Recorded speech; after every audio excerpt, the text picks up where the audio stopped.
ESPN2. We come to you from the north side of Chicago for the beginning of a 3-game series between the Firefighters and Savannah Bananas in Wrigley Field. The second oldest ballpark in the Bigs plays host to a young rivalry that is heating up. Each team with 3 wins against each other this year as they both send veterans to the bump. It's a rematch from the last time these two squads faced off back on July 4th in Iowa City, as Jared Donaldson gets the start for the Firefighters and Cowboy Kyle Lewigs opposes him for the Bananas. Legends of the sport squaring off in a legendary ballpark. Banana Ball's first ever game in Wrigley Field, and we've been blessed with a beautiful night for it. 77 and sunny here about a half an hour before first pitch, with over 41,000 fans on hand as we bring you inside.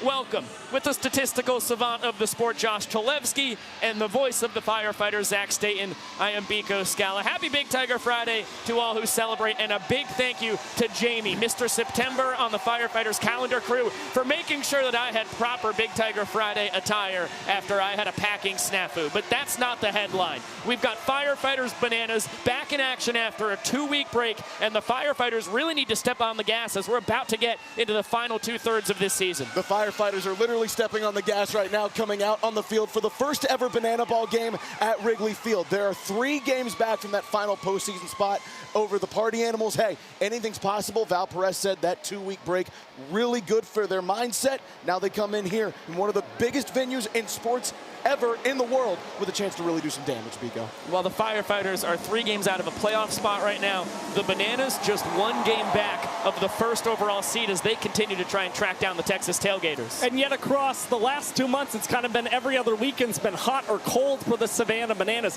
The fact that they're still in second place, a true testament to how hot they started. And for Tyler Gillum, he kept it really simple for this squad. The mentality is think about the dog pile at the end of this year. If the Bananas can keep that as the main focus, they may very well overtake those Texas Tailgaters and secure the 1 seed by the time we reach the Banana Ball playoffs. While all 6 teams in the Banana Ball Championship League had 2 weekends off to recharge the batteries, there was still a lot of action while there were no games to be played, and the highlight of it all was in the Lincoln Center in Manhattan as the Savannah Bananas were the opening act to the ESPYs, the biggest award show in all of sports, in front of the greatest athletes in the world, as well as A-list celebrities all over the place, talking to everybody who got to participate in this dance with Derek Klena, the centerpiece on the mic. They said it was an unbelievable experience looking out on the crowd and seeing heroes both in sports and the entertainment world. Yeah, and you've also got to consider this almost didn't happen. There were some elevator snafus. Go to social media to check out some more on that.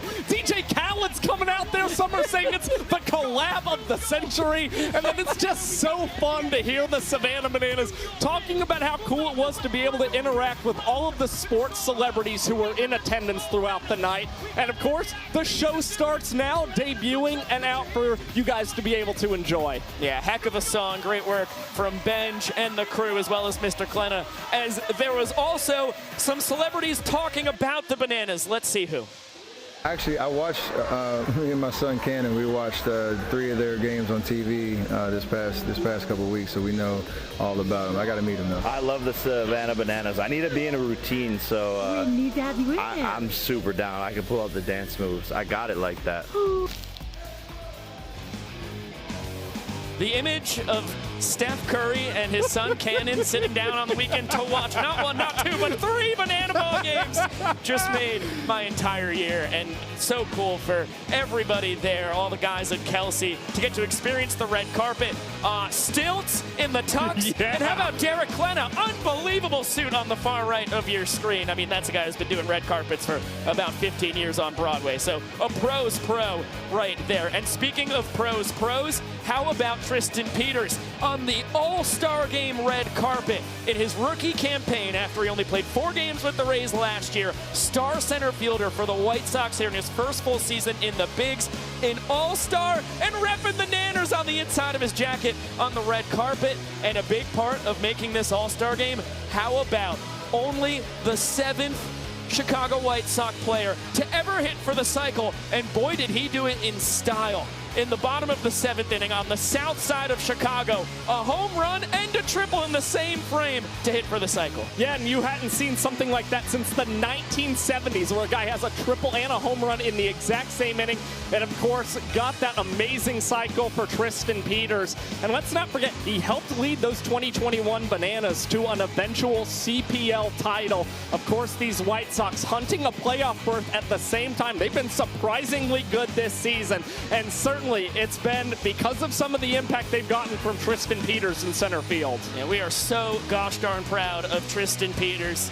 He has been such a bright spot for a really fun Chicago White Sox team, and we are so gosh darn proud of Kelsey Whitmore, Ashton Lansdell, and Danae Benitez representing our country on the United States Women's National Baseball team. They have put down 2 absolute schnoberknuckles of victories across the first 2 games of the World Cup qualifiers, in part thanks to the bats. Kelsey Whitmore, known for that right arm and banana ball. She's a two-way superstar. There's a reason why she was the #1 overall pick in the WPBL. How about a moonshot home run out to left? They actually have a shorter wall for the women playing here in the qualifiers. She hit it way over the wall that they've actually got a couple hours down the road in Rockford, Illinois. And then, how about a night later, Ashton Lansdell and Danae Benitez joined the home run parade as well. The women of banana ball continue to make differences both in this sport and now on an international stage. We talk about the talent that's been leveled up here in banana ball.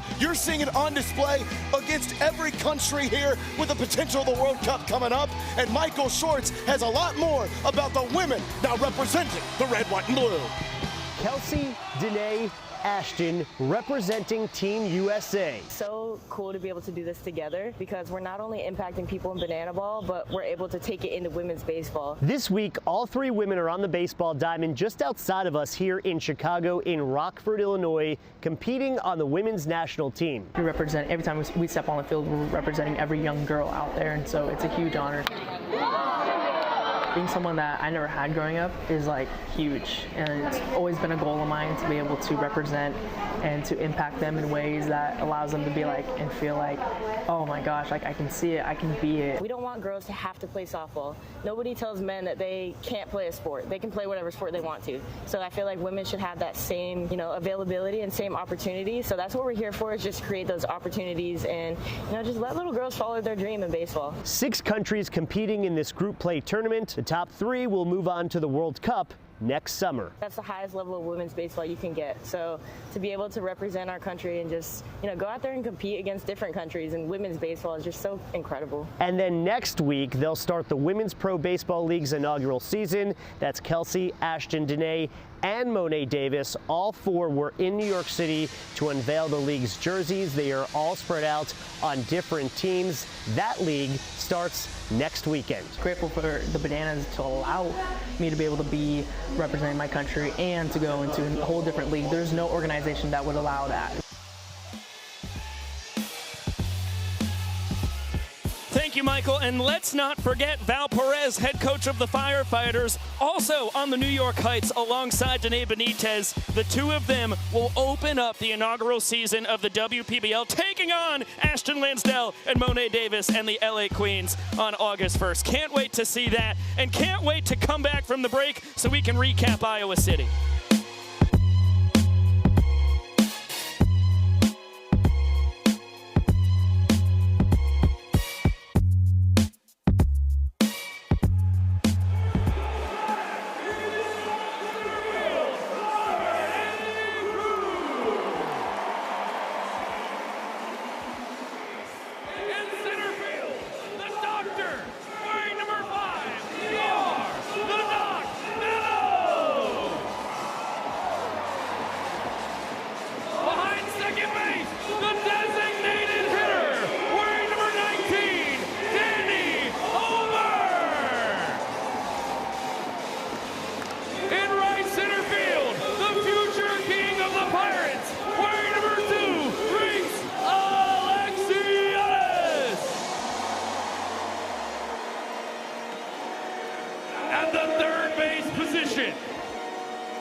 second base, wearing number 9, the Dougie Man, Max Young-Goldberg.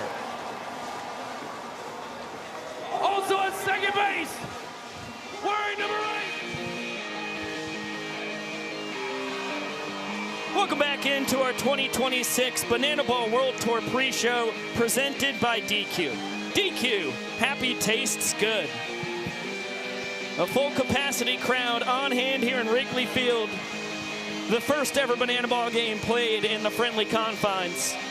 And it's the first Banana Ball game between these two squads since July 4th back in Kinnick Stadium in Iowa City, Iowa. Two well-rested squads who battled to a series split, which only does so much when we tell you about it. Much better to see it in person with the wonderful Children's Hospital looking down and getting to have so much participation throughout the series. They saw a heck of a back and forth affair. This is the third time Dan Oberst's golden batter home run in the 9th inning that the Bananas tied that game to open up the series. It was also the first ever golden batter home run in Bananas history. And then Danny Hosley, after a scoreless bottom of the 9th tossed, he's able to do the job in round 1. Johnny Hummel, equalizer with the K of KJ. Johnny Hummel was a man on a mission in the first 2 rounds of showdowns. Gets Caden Green up to the plate with the bases loaded in round 3. Usually it's not the kind of contact you want, but that'll do. Brings home 2 runs for the Firefighters. They take a 5-3 lead, hand it off to Austin Temple, who has become a showdown specialist, shuts down a showdown for the 2nd straight game for the Firefighters, gives them a 5-3 win. Then game 2 in July 4th, they start out the exact same way. Caden Green, home run. Firefighters are absolutely loaded, and then the Bananas happened. Yeah, you got Ryan Cox in the 2nd inning, going deep for the 2nd time in as many games. He also got to wave up to the kids in the Children's Hospital as well. Special stuff for Coxie, getting the Nanners out to an early lead. Reese Alexiadis helped double that, his 10th career home run in a football stadium, most of any player. And then some history.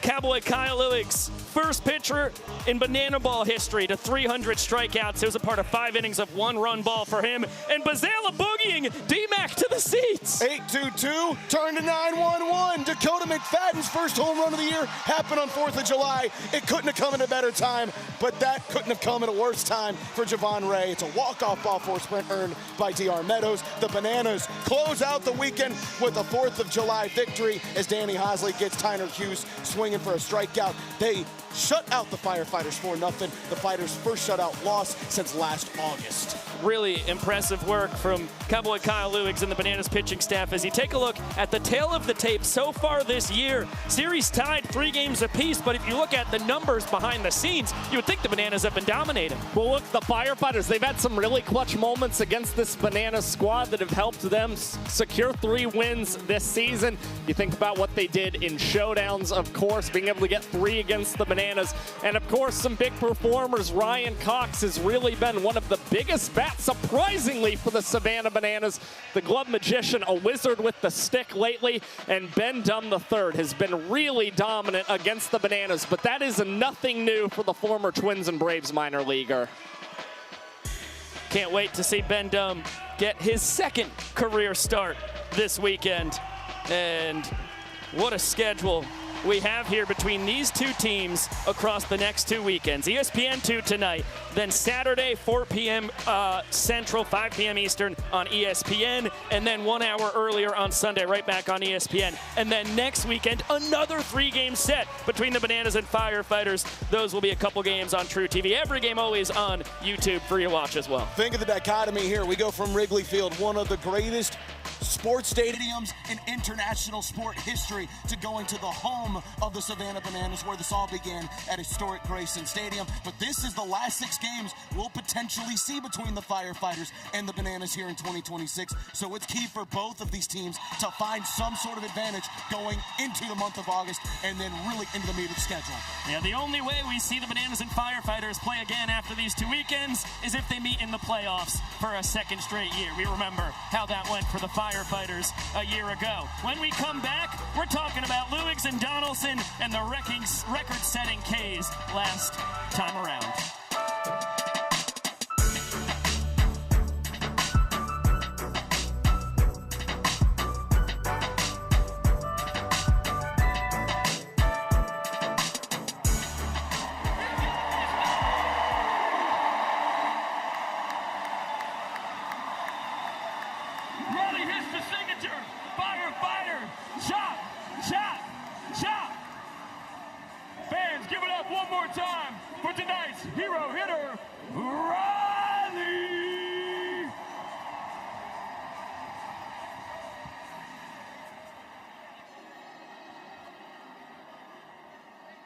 is now time to learn the rules of our game. And the name of our game is Banana Ball. And in Banana Ball, we have 11 rules. Rule number 1, every inning counts. Now, how do you win an inning? You score more runs than the opposing team. Yet, if the away team accomplishes more trick plays than the home team, they will be granted with one additional point, known as the Banana Ball Equalizer.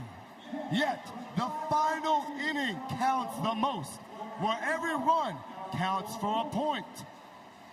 Rule number 2, we have 9 innings or a 2-hour time limit, unless. Rule number 3, if we are tied, we will enter a one-on-one showdown tiebreaker. That's one hitter versus one pitcher with one fielder.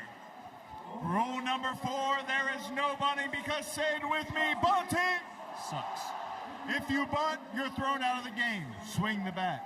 Rule number 5, the batter can steal first base. Rule number 6, there are no walks.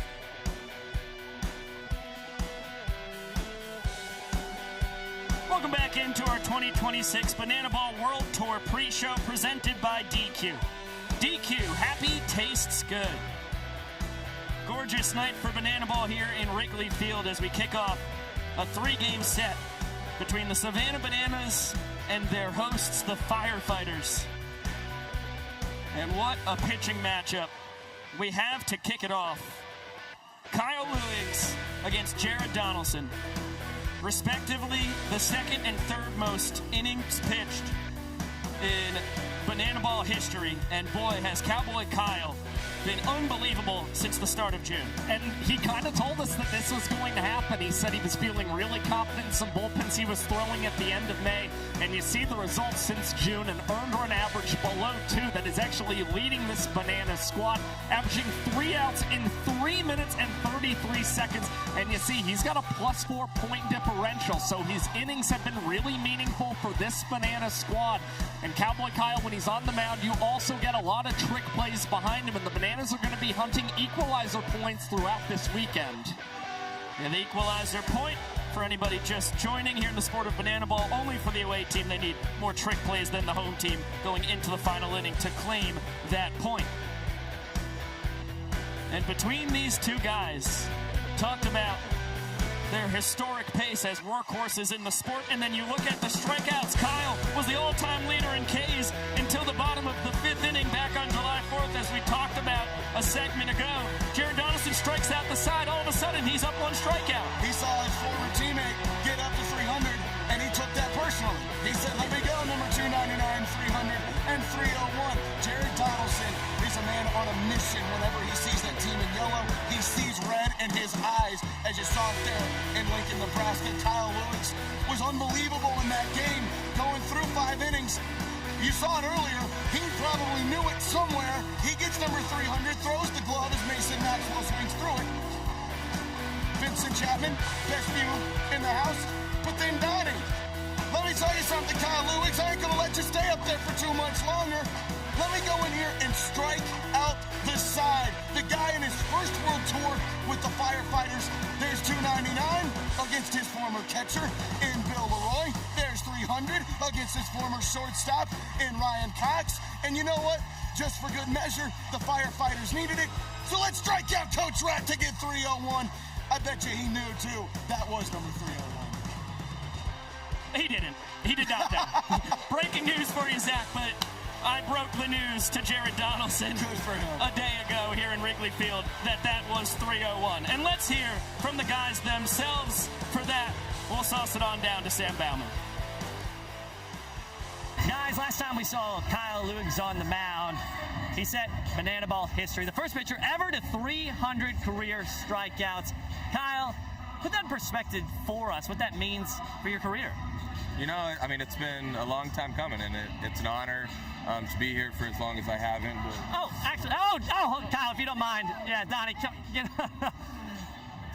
Donnie, I'm glad you're here, because this guy actually got 301 strikeouts right after Kyle. How did it feel just to blow past this guy? Yeah, it felt great. I want to thank God for this opportunity. But some pretty elite company right here, baby. Any hard feelings? You guys used to be friends, and you have this big moment, 300. He comes in the next inning and strikes out the side. Kind of selfish? The only hard feelings I have is for you trying to pin us against each other. You know, we're competing against ourselves. We've been teammates 3-4 years. We used to be throwing partners for 3 years. Just because we're on different teams, you can't put us against each other. We're gonna ride. We're gonna come together, and we're gonna go against you. How about that? Donnie, do you have 300 strikeouts, Sam? It sounds like you're the odd man out in this trio. So Donnie, Kyle's obviously pretty nervous right now. Anything you want to say to this guy before he... Kyle, what do you think's gonna happen tonight, man? I think that either of us could do Sam's job pretty good. I'm excited to toe the rubber against you again tonight. We had a good go at it last week there in Iowa. Excited, you know, it's our first time in Wrigley. Super proud of the way that you've thrown it, and I'm excited for you all the years that we got to play together on the Bananas, and then you kind of take over that leadership role in the Firefighters. I'm excited to see what you guys are going to take going forward. It means a lot, man. It's going to be a lot of fun. Any questions for you? Or any answers for you? Go here and have fun. Do we bring Sam back in, or? No, we can close it out ourselves. Cool. Big O Josh, back up to you guys. See you later.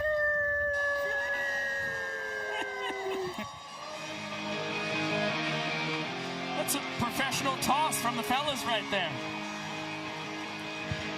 I really like the idea of Kyle Lewis or Jared Donaldson embracing a post-playing career down on the sidelines with us here in the broadcast world. When we come back, we'll have starting lineups. Oh, so close to first pitch.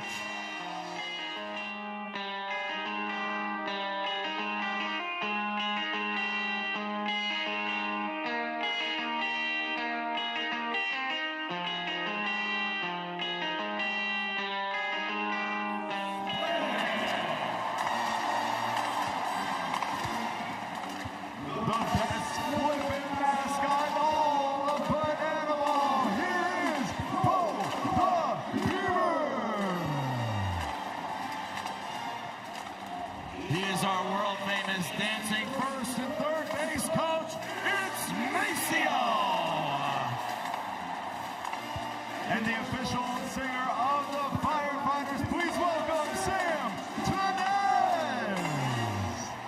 Give it up for the cast of the Savannah Bananas and the Firefighters.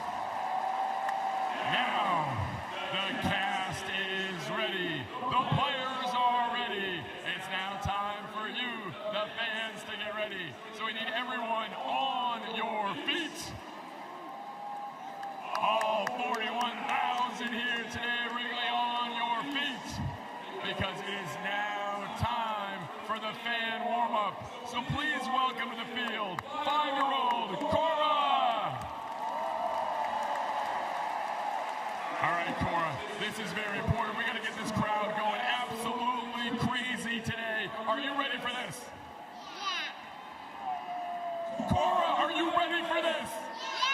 All right, Cora, whatever you do, they're going to do. So here we go. Oh, good start.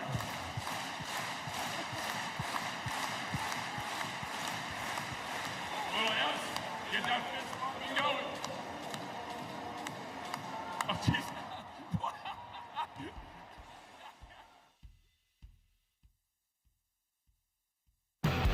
Banana Ball is the fastest and most entertaining show in sports, and the 11 rules guarantee the most fans-first experience every second. Welcome to the Banana Ball Championship League. Rule number 1, win the inning, win the point. The team that scores the most runs in the inning wins the point. It's a walk-off winner. Oh my goodness! With the equalizer point, trick plays provide the away team an opportunity to earn a point going into the final inning. And in the final inning, every run counts as a point. Rule number 2, Banana Ball has a 2-hour time limit, guaranteeing that every game is fast-paced and action-packed. Rule number 3, no stepping out of the batter's box. If you do, it will result in a strike. Max stepped out of the box. And because he stepped out of the box, that's it. Rule number 4, no bunting, because bunting sucks. If you bunt, you'll be thrown out of the game. Rule number 5, batters can steal first base. Ball 3, Gideon taking off for first throw from Leroy in time. 6. There's no walks.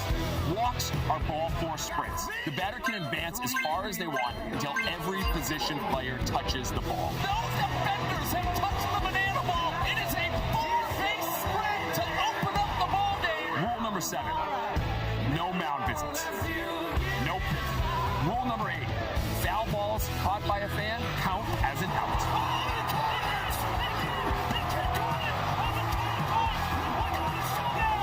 Rule number 9, the showdowns.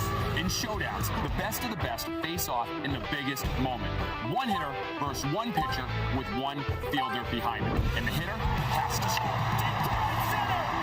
See you later.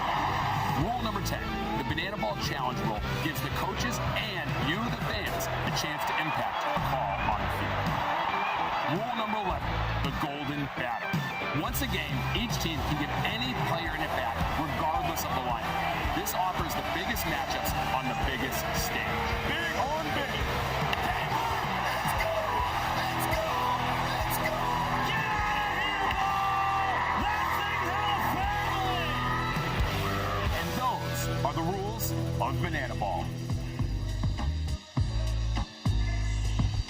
Thank you very much, Virtual Jesse Cole. The rules to Banana Ball brought to you by DQ. As you get a look at the sun starting to set over Wrigley Field. Iconic ballpark built back in 1914. This is the 113th year of operation for Wrigley, and I can tell you, behind the scenes, getting in the doldrums in the concourse, this place looks like it was built a decade ago. It is beautiful. I mean, it is really fantastic. I mean, a lot of renovations done, of course, when they were celebrating the 100th anniversary around 2014 and 2015. But this place is just really fired up. Both teams alike. It's a special weekend for so many involved to play here in a historic park. Let's get it down to the young professor to get fired up and then get the Banana starting lineup.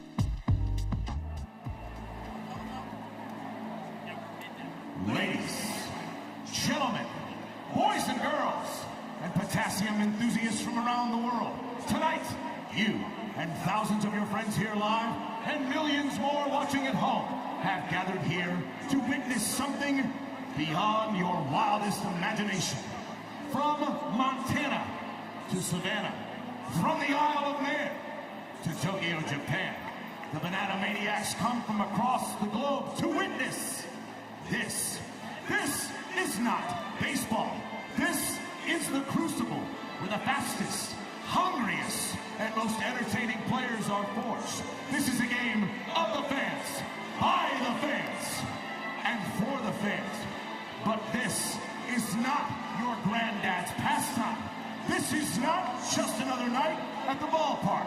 This game is baseball by birth, fruit by name, and an absolute worldwide phenomenon by the grace of God.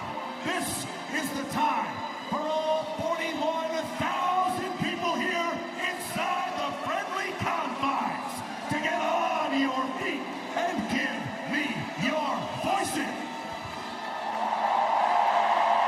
Because this is the greatest show in sports. Ladies and gentlemen, this is Banana Ball! Wrigley Field, it is time to meet the starting lineup for your Savannah Bananas. Leading off, the center fielder number 5, DR, the Doc Meadows. At first base, number 9, Max Young Goldberg.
Savannah Bananas are led by Tyler Gillum, assisted by Adam Byron, Ryan Kellogg, Bryce Tober, and Reggie the Legend Forte.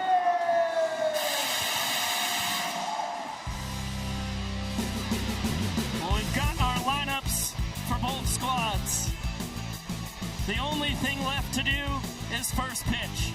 Banana Ball, live on ESPN2, returns right after this.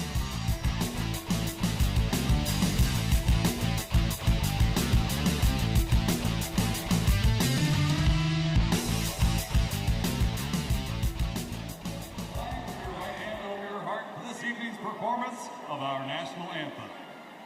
Performing this evening, please welcome Lauren Hall with her rendition of the Star Spangled Banner.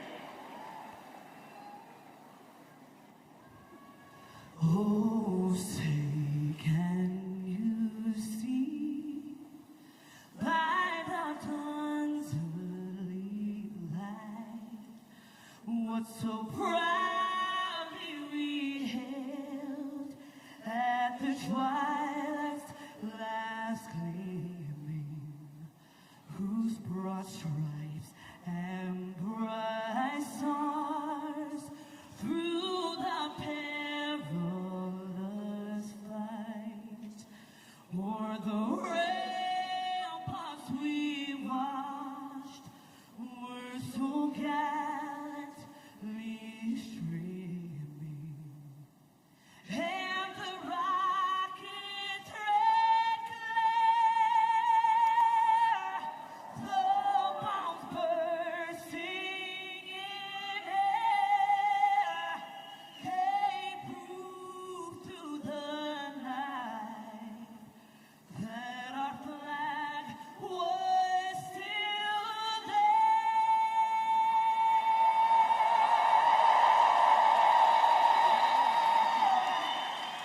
Who say does that star-spangled banner yet wave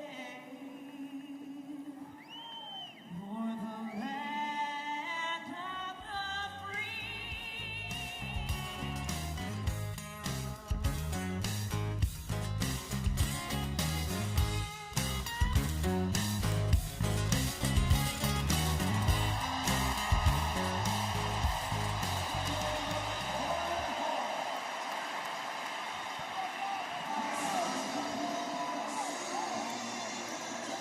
Welcome back into Banana Ball Live on ESPN2. We have over 41,000 fans gathered here in Wrigley Field as the Savannah Bananas are the visiting team against the Firefighters in this three-game set. The Firefighters' first ever headlining series in a big league park, and nowhere better to have it than the friendly confines of Wrigley Field, the second oldest stadium in Major League Baseball. And welcome back into the booth with Josh Talevsky, Zach Staten. I am Biko Scala. Thank you so much for spending your Big Tiger Friday with us. This is such an important three-game series for both these teams. The Firefighters turning to Jared Donaldson as they try and get back in the playoff picture. This is a massive moment for the Firefighters. Again, like you said, first MLB stadium they have hosted. It's across the street from a fire station that's 132 years old, and they can make some major damage in the chase for the Banana Ball Championship League postseason. And of course, the namesake of the sport, the Savannah Bananas, they would like to play spoiler this weekend. Yeah, this is still a pretty critical weekend for the Bananas as well. They are still a game below 500 when playing as the away team this year. They would like to change their fortunes with a series win or potentially a sweep here in Wrigley Field. So far this year, across 6 games, 3 wins for each of these teams when playing against each other. Let's get right into the action. Take a look at the Firefighters' defensive alignment, brought to you by Dave & Buster's. Left to right in their outfield, it's Noah Bridges, Armando Becerra, and Darian McDowell. Third to first in the infield, Logan Lacey. So great to see him back on the diamond. Then Caden Green, Tyner Hughes, and Mason Maxwell. The catcher is Eric Jones Jr., and the designated fielder is South Trimble. That means they can bring out South and play him defensively anywhere, anytime during the game without penalty. The last 4 games have been sort of uncharted territory for the Firefighters. Those are the first 4 games they ever played without Logan Lacey at the hot corner.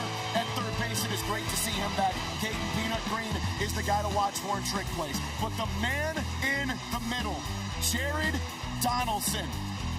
A couple of world tours, specify about 3 world tours with the Savannah Bananas, first world tour with the Firefighters. We talked about him earlier. 301 career strikeouts in banana ball. But let's bring it in here a little bit tighter this year. When he's faced the team in yellow, 20 strikeouts. In the same field where Kerry Wood struck out 20 batters in one game, that young man not only hopes to continue the trend of what he's done against the Bananas, but continue to show why he is the man with the most Ks in the history of banana ball. And that's also thanks to 59 strikeouts. This year, as you can see right there, that's tied with Chris Clark for the second most strikeouts in the sport. Let's get a look at the lineup that opposes him. The Savannah Bananas starting lineup brought to you by PNC Bank. It's the usual suspects at the top. D.R. Meadows, Max Young-Goldberg, Dan Oberst, then cleaning it up, it's Kyle Jackson, followed by Reese Alexiadis, Ty Jackson, and Ryan Cox, and the bottom 3, Bill Leroy, Robert Anthony Cruz, Jackson Olsen. Well, Dan Oberst continues to be on that same heater that he was on before this break. The Bananas offense should be in really good shape. Still on a streak, 7 straight games with multiple hits for the Savannah Bananas, and the second best OPS in the sport since the start of June. Let's get it on down to Mr. Jesse Cole. So we can get the action going.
Chicago, you have waited long enough. It is now time to start our 2-hour banana ball time limit.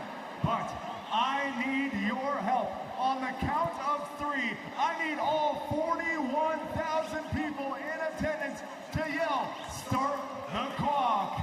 1, 2, 3. Showtime. Welcome to Banana Ball, folks.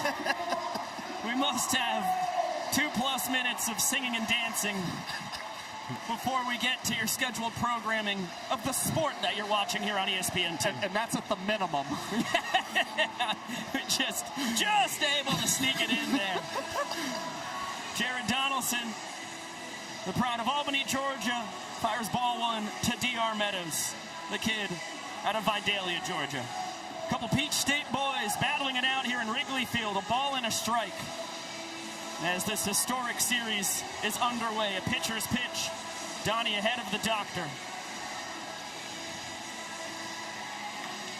Slow roller foul. DR such a tough character at the dish. Comes in hitting .323.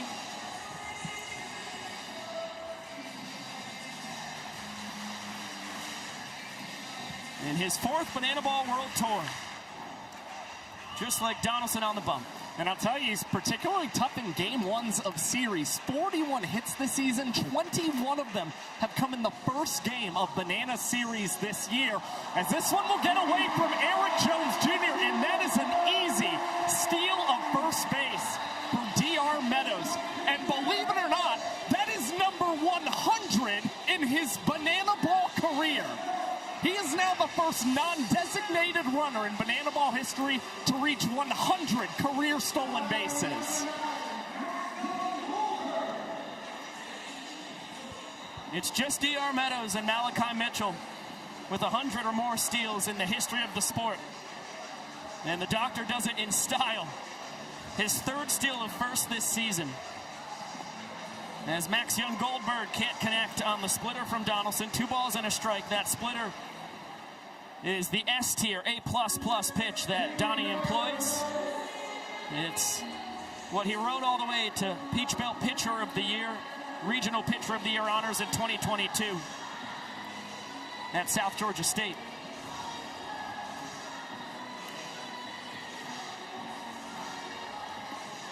And a flail and a miss.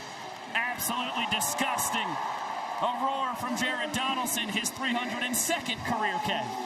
And after a steal of first base surrender, that's the kind of thing you need to sort of get yourself back settled in. Full count, go back to the thing that gets you so much in the strikeout category, and he gets Max Young Goldberg flinging at it. Look out, Dan Oberst almost got himself on the ricochet. Foul ball off the netting. About as hot as you can come in the sport. Here in his 8th year as a Savannah Banana, you see that .409 batting average, video game stuff. And 10 home runs, tied for second most in the league. Yeah, and since the start of June, he's only struck out in 2% of his total plate appearances. That is the lowest in the Banana Ball Championship League. Just goes to show how dialed Dan Oberst has been for this Bananas team. Again, 7 straight contests with multiple hits for this team. 2 balls and 2 strikes. Cranked down the left field line, foul. Looks like a homing missile going after Michael Strauss, left field umpire.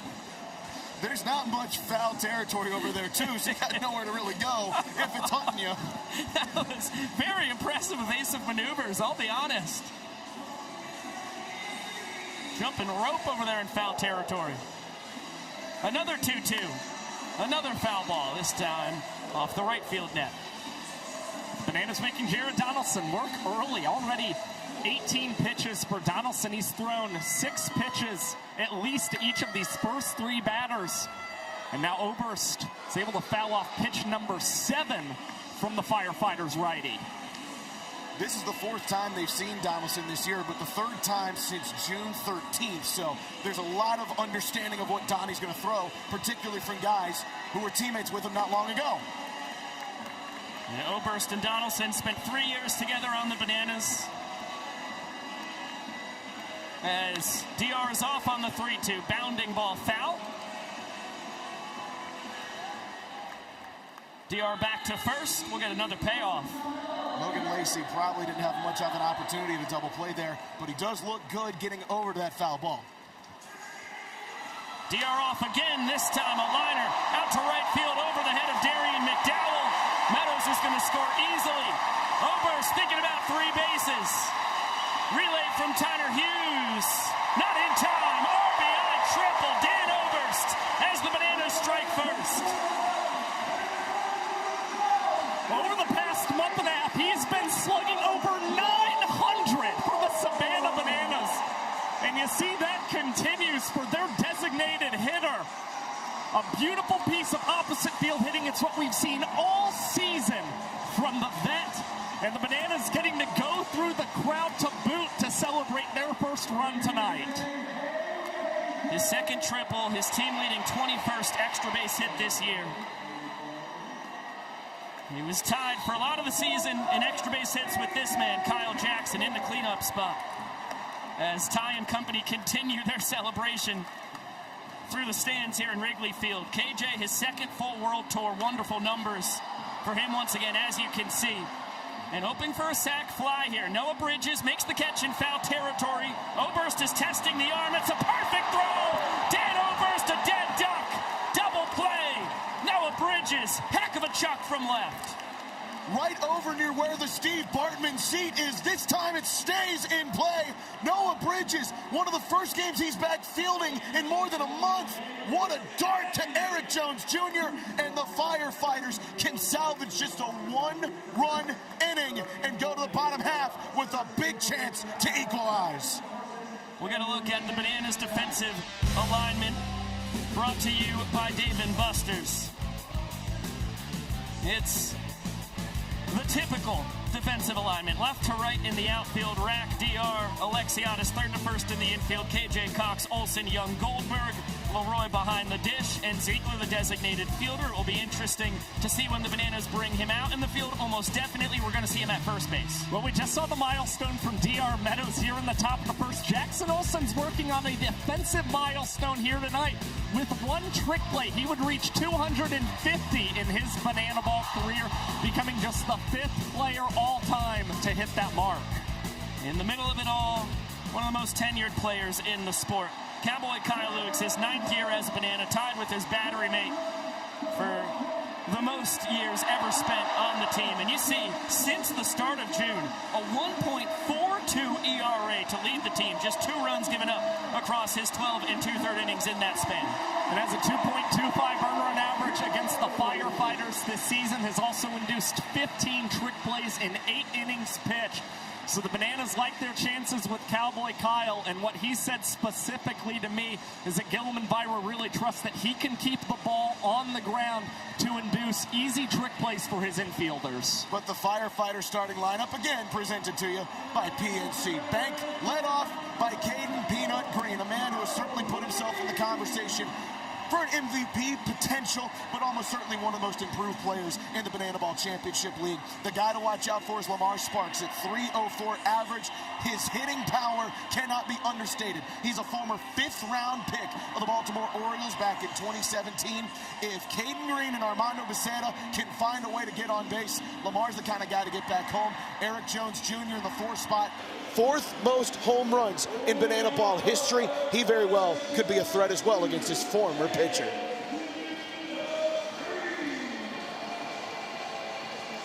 Peanut representing the inning tying run. Remember, in Banana Ball, every inning is worth a point. It's match style play. So the Firefighters need 1 run to cancel out the Bananas' chance at a point here. 2 or more runs, and the Firefighters will flip the script and jump out in front 1-0.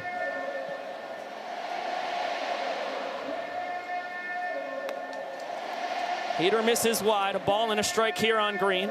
Kyle's primarily fastball, cutter, slider. You'll see a changeup from time to time, big looping curveball as well.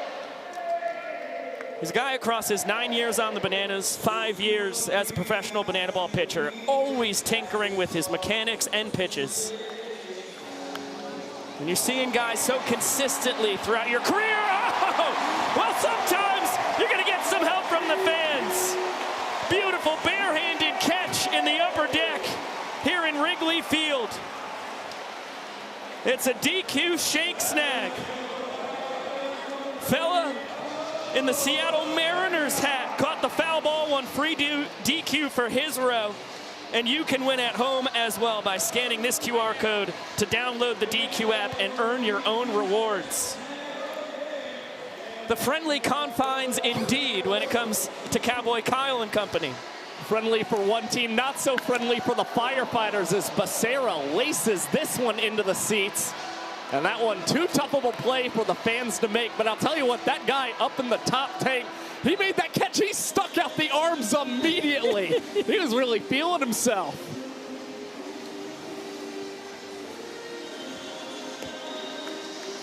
Armando Becerra, another one of the former collegiate Savannah Bananas. Teammate of Donaldson and Green back in the summer of 2022. And he has become an excellent Banana Ball player after instead with the developmental team, the Visitors, in 2024. Finished that season with the Party Animals, spent all of last year in black and pink, and then a 3rd-round draft pick by the Firefighters. He has been the everyday center fielder as he scorches that foul. Well, he certainly wanted to live up to the potential. He, know that the Firefighters knew that they really honored him by taking him in the 3rd round. He's wanting to make good on their trust in him, and he's finally started to catch fire, which is great considering the 1 and 2 holes. This is where Valparaiso wanted to bat Becerra at the start of this year's tour. Payoff pitch after the heater just missed the outside corner. Good contact. Deep out to left center. It's going to burn Meadows. One hop into the ivy. Mondo will park it at second with a 1-out double as the inning tying run is in scoring position just like that. Well, allow me to continue to sing the praises of the man from South Beach as we see Chief for the first time on ESPN2. The first ever Dalmatian Bat Dog bats 1,000 in his first appearance here at Wrigley Field.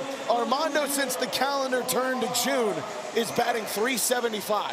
That continues with a torrid stretch here. And Lamar Sparks, remember what I told you, he's the kind of guy that can change the complexion of this game. That ticked off the top of the foul netting. That will not count as a fan-caught foul ball. Vincent Chapman right there. Lamar thought he did get out.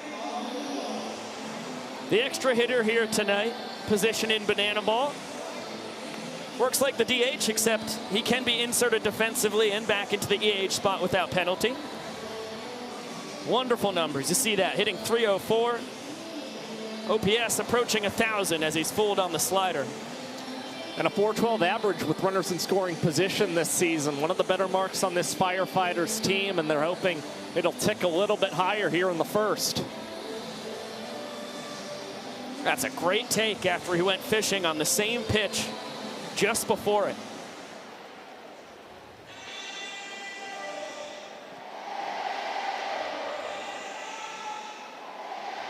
Two-two. Swing and a miss. Luigs with the slider, gets the strikeout, and gets to break out the belt buckle shuffle.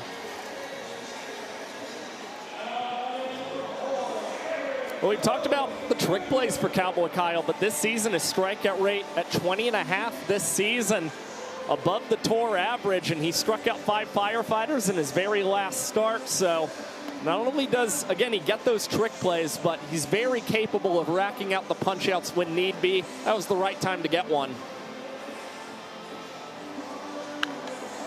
Looping liner into left. This could tie the frame. Cruz coming up throwing.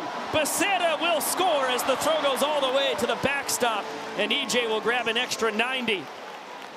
That man just put a ring on it, getting married during our break, and now he puts a big swing on it to get Armando home and tie the inning up, denying the Bananas a point. Armando Becerra, as soon as he saw the ball leave the bat, knew he was coming home, slides in head first. Now South Trimble is at second base representing the inning-winning run, and Dalton Cornett, another man who just put a ring on it during the break. Yes, that would be an engagement ring. Correct. Compared to the wedding ring that EJ put on his finger and his wife Danielle's finger. Slow tapper, between the leg transfer. Cowboy Kyle gets his first trick play of the season. He can't earn the point, but he denies the Firefighters a point in the first frame, and it still zeros on the board through 1 inning. Either way, it's a clutch piece of hitting in multiple different spots from Armando Becerra, and then Eric Jones Jr. as you take a peek at the historic scoreboard here at Wrigley Field. We've talked so much about the history here, Beak, on what it represents, not just in this country, but internationally for baseball. You look at the history that's been built here. We're talking about the hand-cranked scoreboard. Jump right down to bullet number 3. There's only 5 of them still left in Major League Baseball, and back to the top of this thing. This is the second oldest stadium in the sport. Opened in 1914. We talked about the renovations back in 2014 that has made this just, that much better of an experience for fans. And the legendary ivy, planted back in 1937 by Bill Veeck, who, by the way, is one of Jesse Cole's all-time inspirations. And the same ivy still growing there. It looks wonderful here in late July. And how cool is it, of course, for all of these players to be standing on the same field that Babe Ruth even played at. Of course, had one of the most memorable moments of his career with his called shot back in the '32 World Series. And we keep ticking the big league ballparks off the bucket list.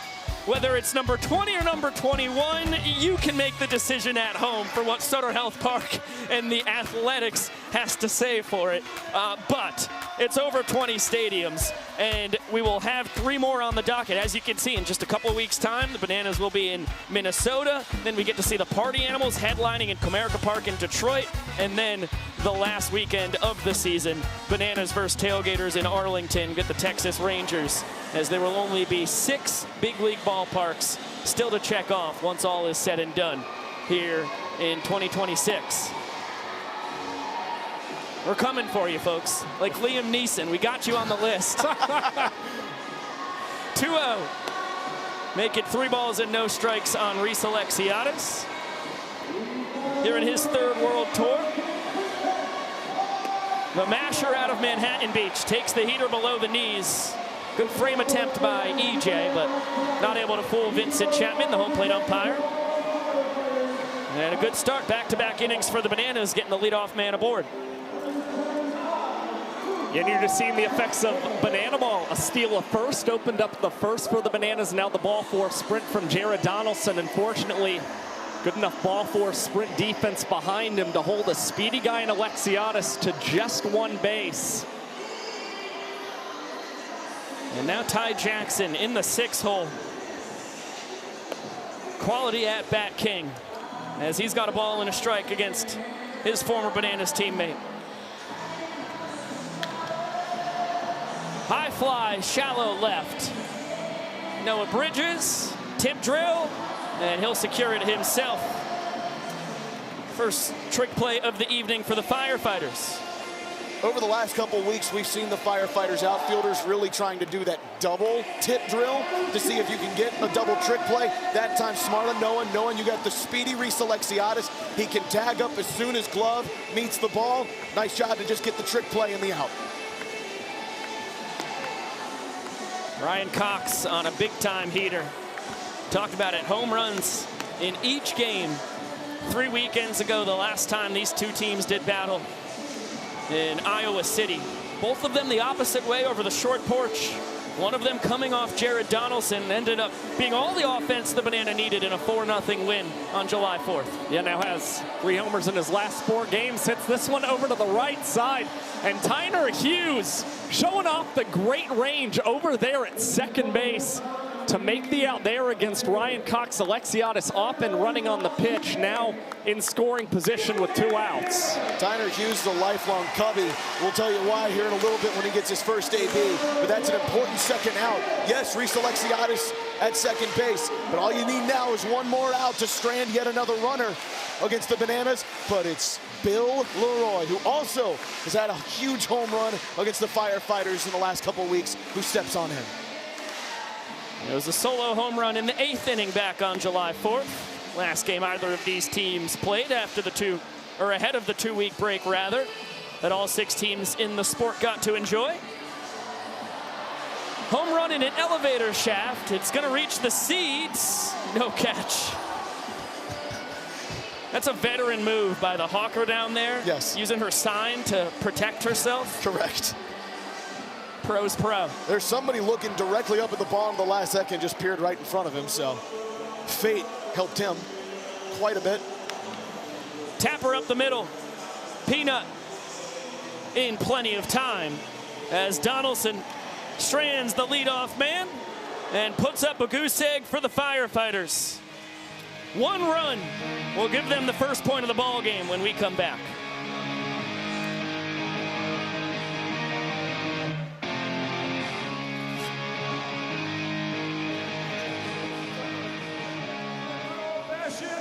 Kiss off. We have 3 couples. They're going to do a little bit of smooching, and you are going to have to decide which couple did it the best. Let's meet our first contestants over here. What are your names, guys? Caroline. And Jake. Caroline and Jake, how long have you guys been together? 1 year tomorrow. Well, happy anniversary. 1 year tomorrow, Caroline and Jake, newlyweds. Let's see what you got. Show us a little smooching here. That was... Jake, that wasn't great, man. If that's all you got after 1 year, y'all need work. You're getting booed tonight, all right? Just letting you know. How about you guys? What are your names? Kyle. Kyle and? Luann. Now, Kyle, how long have you two been together? Married 13 years. 13 years? That's pretty good. All right, show us what a little experience looks like. Oh, he turns the hat backwards. Oh, a little dip, okay. All right. That's Kyle and Luann, 13 years. And our final contestants over here. Oh, what are your names, guys? Dave? Sue, Dave and Sue. Sue, how long have you two been together? 45 years. 45 years. Oh, my goodness. Well, let's, what's that? It's 54. Scratch that, reverse it. 54 years.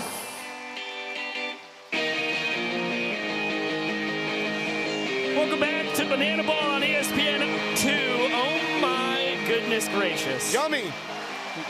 Yeah, it's one way to describe it. Happy does taste good.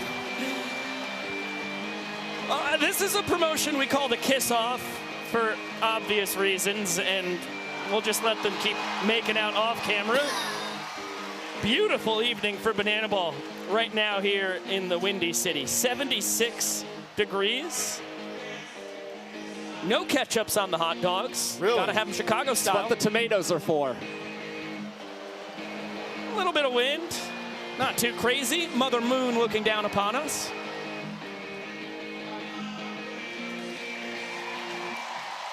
I like ketchup on my hot dogs, I won't lie, but... Have you tried a Chicago dog? Not yet, I want to. You're missing out. Wow. I've mainly stuck to Italian beef, man. I ate 3 last year in one day. I had 3 at Wrigley Field last year as well in the bleachers. Yeah. 41,000 fans, 1 pigeon, and 1 school bus. Let's see how the Bananas are going to take the field here in the bottom of the second.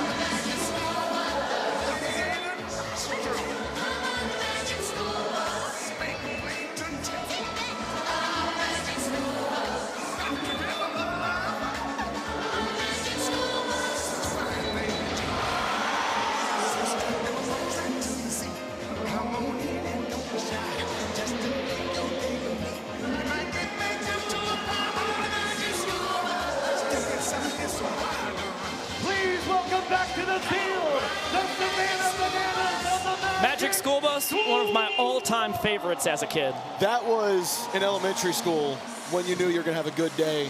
When the teacher popped that old tape into the VCR and you heard that song, you knew you were preparing for a life-changing afternoon at West Salem Elementary. People forget, Miss Frizzle, Windy City native. From Chicago. No. you would fall for it. Yeah, you got me. You got me. Big Miss Frizzle fan. I should have known. She also likes her Chicago dogs. I actually have no idea where she is from. Remember they had a baseball game with no friction? Yeah, that was cool. All-timer. We got plenty of friction in Wrigley Field here tonight. Bottom of the second. It's up to Kyle Lewigs to match the 0 that Jared Donaldson put up in the top half to keep this game scoreless. Darian McDowell with 2 balls and 2 strikes on him. What a revelation. The rookie has been here for the Firefighters. He's one of their best sluggers. And when you combine a .556 slugging percentage, .313 batting average, 6 long balls, second most on the team, really nothing more you could ask for him as the front door slider just misses. And Premium will pump the brakes after rounding first. Is a young man who started out a little bit slow at the plate of the year. Since then has been unbelievable over his last 5 series. 4 home runs in those last 5 series. And oh, by the way, plus +300 average. He gets on there with a ball 4 sprint as we say hello for the first time since the Firefighters played in Manchester, New Hampshire, to the legend, Showtime, Logan Lacey. Yeah, tweaked his right ankle in Manchester against the Coconuts. Missed the first 4 games of his Firefighters career. It broke a team record of 90 straight starts for Showtime. Most legendary player in the history of the franchise. And what a luxury to hide him in the 7-hole for Val Perez. Yeah, just making sure he gets comfortable, ramping back up, seeing live pitching, and it's a big boost for the Firefighters. 39 career games against the Bananas, and he's batting .362 against this team with 4 home runs and 20 batted in. Cannot connect on the cutter, count even at 2-2. Pop to the right side, Alexiadis will be called off by Olsen. Behind the back catch goes awry, but Super Reese right there to lob it into second. And it's her old-fashioned 4-9-6 fielder's choice. Olsen will not get a trick play missed thanks to the backup from his right fielder. That's really smart by Reese Alexiadis. I mean, he clearly thought that he might have an opportunity to come away with the trick play. Instead, able to play clean up there for Jackson Olsen and take McDowell off the bags as Cox makes a beautiful diving stop, gets the lead out at second, but that is all that the Savannah Bananas will get. A web gem for Ryan Cox at the shortstop position. It took a hit away from Tyner, and great hustle from Hughes to make sure, even if the throw was on target by Olsen, he had no shot at twisting it.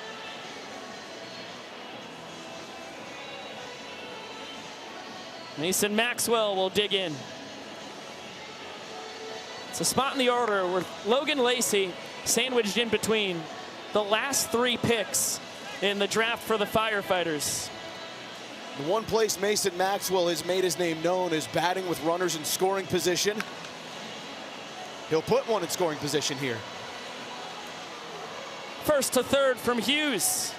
Knock for Maxwell, pushes the inning-winning run all the way over to third base. Firefighters are batting .370 with runners in scoring position. Mason Maxwell at .469 in 32 at-bats with those situations up. And now Noah Bridges taking his first swings in a month.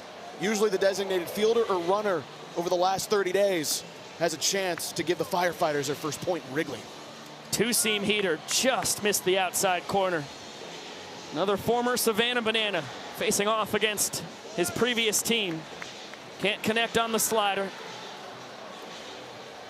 Get a look at Hughes, 90 feet from giving the Firefighters the lead. Broken bat. Alexiadis will tip it, tip drill, trick play in a massive spot. If that goes wrong, the Firefighters lead. Lewigs will get to slap the backpack on and keep a scoreless game heading to the 3rd inning.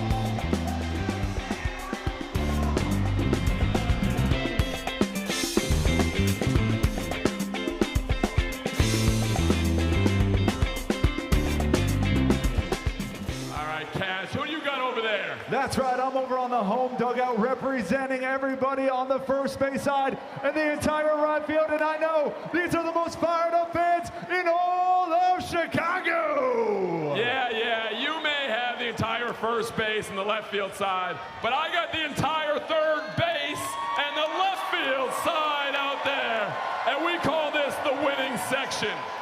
First song, what do we got? Here we go. Let me hear you.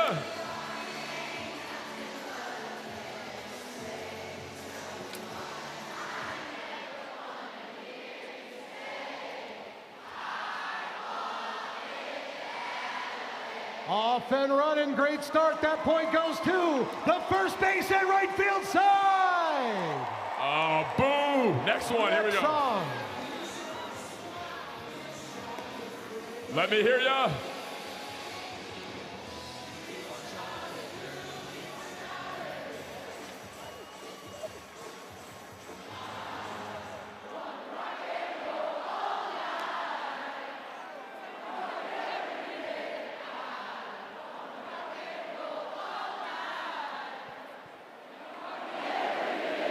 Come on, Shark. Come on. That point goes to the third base and left field side. We're all tied up. This is for the win. Oh, this is our jam. Here we go.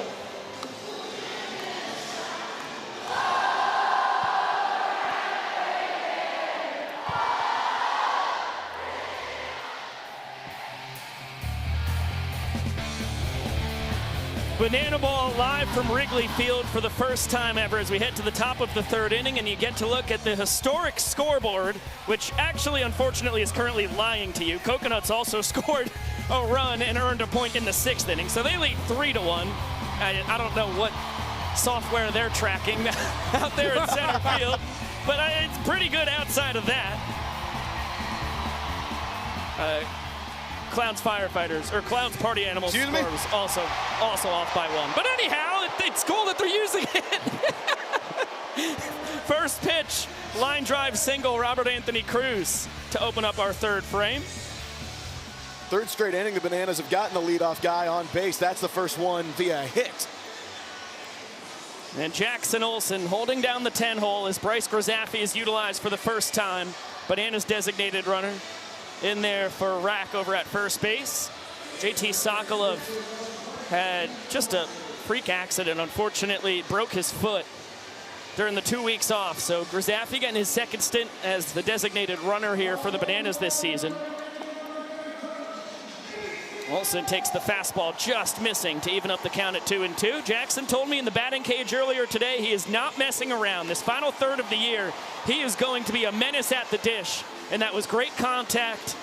Lands just shy of the warning track. Noah Bridges to clean it up for out number 1. And if I were Jackson Olsen, I'd take a similar approach to Ryan Cox. He got into a dry spell for a little bit for this Bananas team, but he saw that he was making great contact and trying to build off of that momentum, just knowing that he's making good wood. So for Olsen, don't hang your head low after a deep line out to left field. Instead, use it as fuel for that next at-bat. Back to the top of the order we go. DR Meadows stole first base his first time. We talked about it then. That was his 100th career stolen base. And it's just DR and Flash, the 100 steal plateau. Hughes flipped to second for 1, return to first, not in time. Meadows showing off the wheels.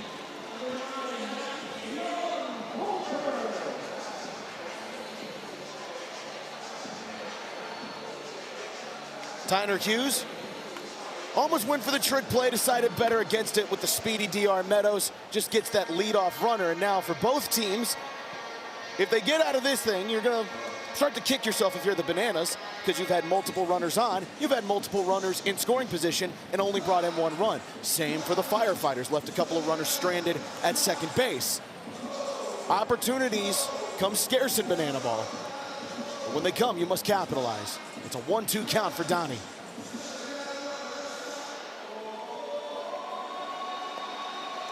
That's a big-time take from MJG on the splitter. Young Goldberg, the only strikeout victim of Donaldson so far tonight, as Maceo Harrison shows off his martial arts skills, and same result for young Goldberg second time around. Victim of the disgusting splitter from Donaldson, who has really bounced back after allowing the run in the first. He has talked to me so much about just embracing the pressure of Wrigley, embracing what it has to offer, and now we embrace one of the most beautiful parts of Banana Ball with Bananas Foster. There are over 400,000 children and teens in foster care without a permanent home.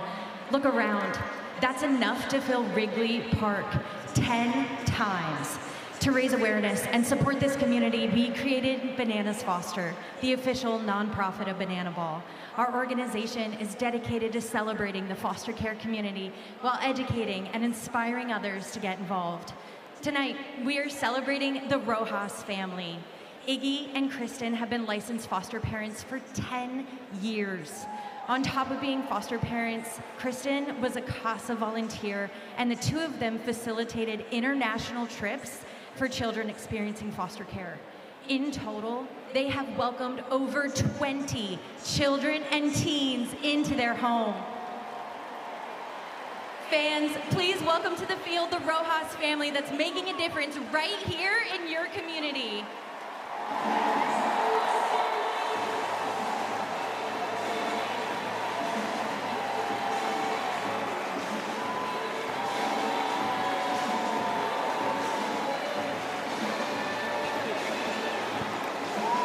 Another massive shout out in store for Iggy and Kristen Rojas, superheroes in the foster care community in so many different ways.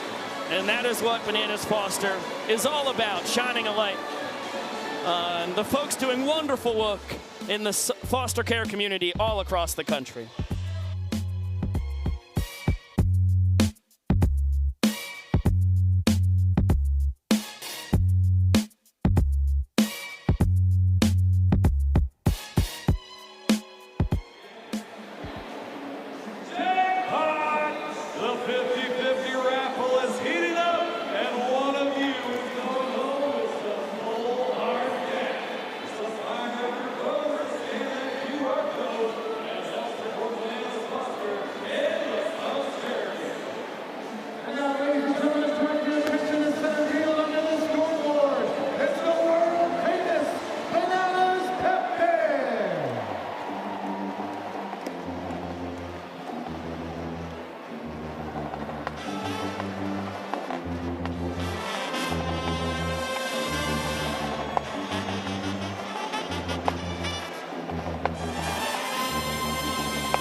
Welcome back to Banana Ball Live on ESPN2. This is the most special piece of Banana Ball memorabilia that I ever have gotten to talk about in my entire career as a lifelong baseball card collector with legitimately probably somewhere between 10,000 and 20,000 cards myself. You can get these boxes with 16 packs, 5 cards in every pack right now on the Banana Ball website. And Josh Talevsky, you're going to crack a pack live on ESPN2 for us. That's right. You got to look at the look of the packs as you unveil your cards, and we quickly see, how about Ron Franklin Jr.? Great start. Peanuts the Elephant, Cowboy Kyle Lewick, Sean Bloom. Oh, David Griffin autograph card. Ah, that's crazy. Oh, my goodness. So many different items, 800 unique items that you could get in these collector's boxes. So be sure to snag one if you're into card collecting or trying to find a new hobby. There are autograph cards from every player in the sport, and there are special jersey cards from Robert Anthony Cruz and Kyle Jackson. Caden Green's in the middle of Homecoming by Kanye West. Wish we'd have pulled him out. By the way, Ron Franklin Jr., you're going to have to show him that because he's here. He's here in Chicago, one of the first baseball stadiums he's been at with us since maybe the mid-spring when he was with us in Montgomery, Alabama. Got to see him taking batting practice in the cage earlier today. He's looking really good. I know he's out for the year, but he's showing you the goods. Continuously working on his craft. Cannot wait to see Hot Boy Ron back in the sport in 2027. You should have seen him on the dance floor at EJ's wedding. I would have liked that. Well, he's moving pretty good, huh? He called that his rehab. All right. Love that. Then he was trying to chase Jonesy, Val and Chelsea's son, out in the field, and he said, my rehab's over. Firefighters AT, Sydney Neighbors know that that was his rehab? Was that a secret? Unspoken. Just between us and the entire ESPN2 audience. Little flicker out to right, and tornado catch! Alexiadis! His second trick play of the ball game. That one is miraculous. Yeah, that's a trick play that has given the folks in Wrigley Field reason to gasp and cheer with delight. Alexiadis once again showing off one of the most difficult trick plays to pull off in our sport. Another successful tornado catch. Behind the scenes, we talk about trick play difficulty. Trick plays get 1 star, 2 star, 3 stars. That is a 3-star trick play right there for Super Reese on the tornado catch. For a Savannah Bananas team pacing the sport in 3-star trick plays. It's their 35th of the year. And Grant Besser sprinting out of the dugout. Singing with the starting pitcher. Wow. 3-camera shoot. Shot, reverse shot. Jack Johnson would be proud. Oh, there he goes. Oh, my goodness.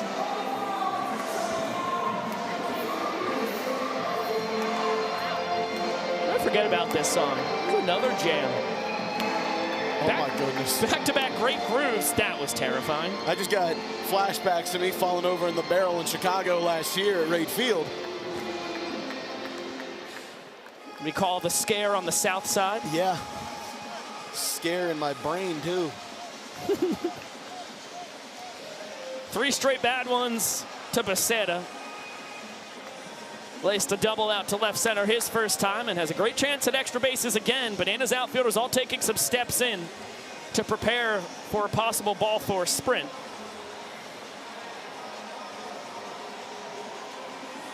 Seen 1 for each team so far tonight. And make it 2 now for the Firefighters as the ball gets away from Leroy. All 7 fielders behind the pitcher and catcher have to touch the ball before it's live. It's around the infield. Now the 3 outfielders and Mondo into third base easily. 3 bases on the sprint. And that is the inning-winning run, now 90 feet from scoring. Armando is already one of the most aggressive ball force sprint runners. He almost certainly wants to every time he gets one. So when it bounced away from Bill Leroy, his mind immediately jumps to how do I get to third? Now, the go-ahead point is just 90 feet from home, and Lamar Sparks, all he's got to do is just put one into the outfield. Infield creeping in for the Bananas. Ziegler and Olsen on the right side of the infield, up on the grass. KJ and Cox on the left side playing halfway. That'll do it. Alexiadis has a cannon, but Mondo far too much speed to be caught from there, especially when you throw the ball straight into the grass. Firefighters strike first. Walk-off sacrifice fly for the rookie Lamar Sparks, and a 1-0 lead for the Firefighters. And for the first time, we see a Runcelli in Wrigley Field, and it's a former Banana. There's Ron Franklin. How about Javon Ray with the chain the size of Wrigley Field? This is, by the way, like 25% of what Ron was doing at EJ's wedding. He was hitting some of those dances that are difficult to hit. But this is the danger, too, of Lamar Sparks. Hits it all the way back to the track. Easy done. 1-0 Firefighters through 3 innings. Let's check in with Sam Bauman. Yeah, Biko, picture this for me. The year 2003 NLCS. Moises Alou running in foul territory near the wall, trying to make a big play for the Cubs, who are up 3-0 at the time. Then Steve Bartman reaches over, and he does what anyone would do. He goes for the ball, and he would be rewarded for that here in Banana Ball, to take something from the field and perhaps even take it home with him, which in Wrigley, Michael Schwartz says, you can do that.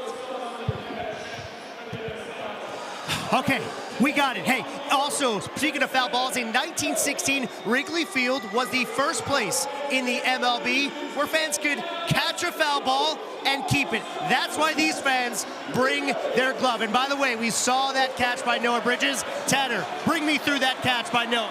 So I had my glove up, then Noah came. I had my glove out, and then we had gloves together, and then he just took it from me. And Tanner goes, I said sorry. But hey, it worked out pretty well for those Firefighters, am I right? Wait a minute. Wait a minute. Wait a minute. Wait a minute. Wait a minute.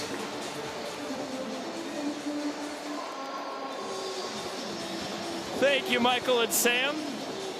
What a beautiful sunset here in Chicago. Looking over Wrigley Field. Here in the north side of the Windy City. And Jared Donaldson, for the first time tonight, has himself a lead. Credit to limiting the damage to just 1 run in the top of the first inning, thanks to the fantastic throw from Noah Bridges on the double play that ended that half inning. And then a 2-out RBI single from his catcher to even up the first, setting the stage for the Lamar Sparks walk-off sac fly a frame ago. I love the camouflage from Split. He was actually hiding near the ivy where Dan Oberst hit that triple. He just had to move slightly to the right. Was he really? Yeah. I I never saw him. I watched him move right on over. I was worried for old Split. He's always putting himself in harrowing situations. I think it just comes with the job. 1-1 count here on Oberst. It was his RBI triple that got the Bananas a run in the first. They couldn't turn it into a point, as we've just discussed.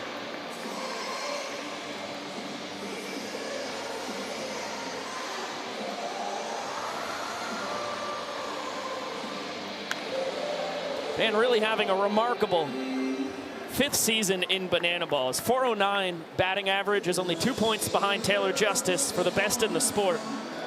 .720 slugging percentage, just behind Kyle Martin. And showing off the power, unfortunately, for Oberst, that's just warning track powers. Mondo tracks it down. Nonetheless, more great contact from Dan Oberst. You'll take it, he doesn't hit into a trick play either, which you still see as a pretty good sign overall. And Jared Donaldson doing a nice job. He's worked inside on a handful of these Bananas batters and has been able to jam them just enough to be able to collect some key outs so far here tonight in Chicago. Floats the splitter in for a called strike, but a little excuse me swing has a flare to shallow center. Green there to clean it up. Just rangy there for Caden Green at shortstop. Doesn't have to turn over the back, just finds a way to get that right over the top of his head. It's a difficult play, but already 2 down. Now Reese Alexiadis, who earned a ball for a sprint to open up the 2nd inning, ended up stranded on 2nd base.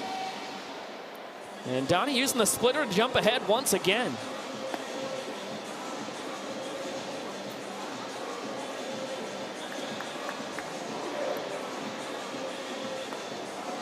See Donaldson starting to find the groove, and so much movement even on the fastball right there. Started like right down the pipe, ends up inside. He's a pretty emotional pitcher. I think he's a guy who can wind up getting a lot of momentum on his side, and that's when you start to see him cruise in these ball games. And right now, you just see it in the body language with Jared Donaldson. Really liking the pitches that are coming out of his hands as he's trying to mess with the timing of Super Reese, and it pays off.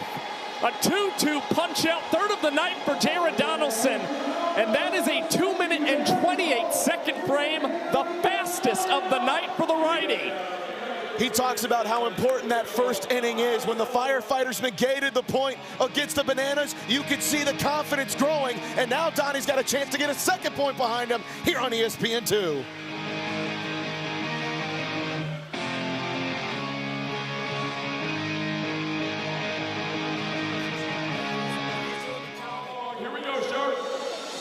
Clap those hands.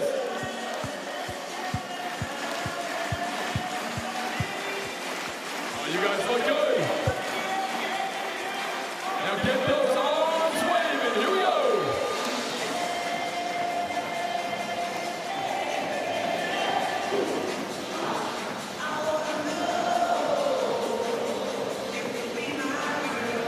Keep it going.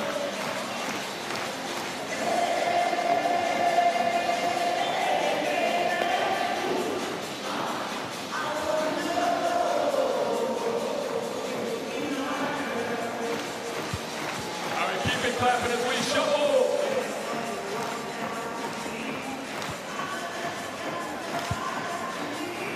Oh, yes. Now let me hear you sing it.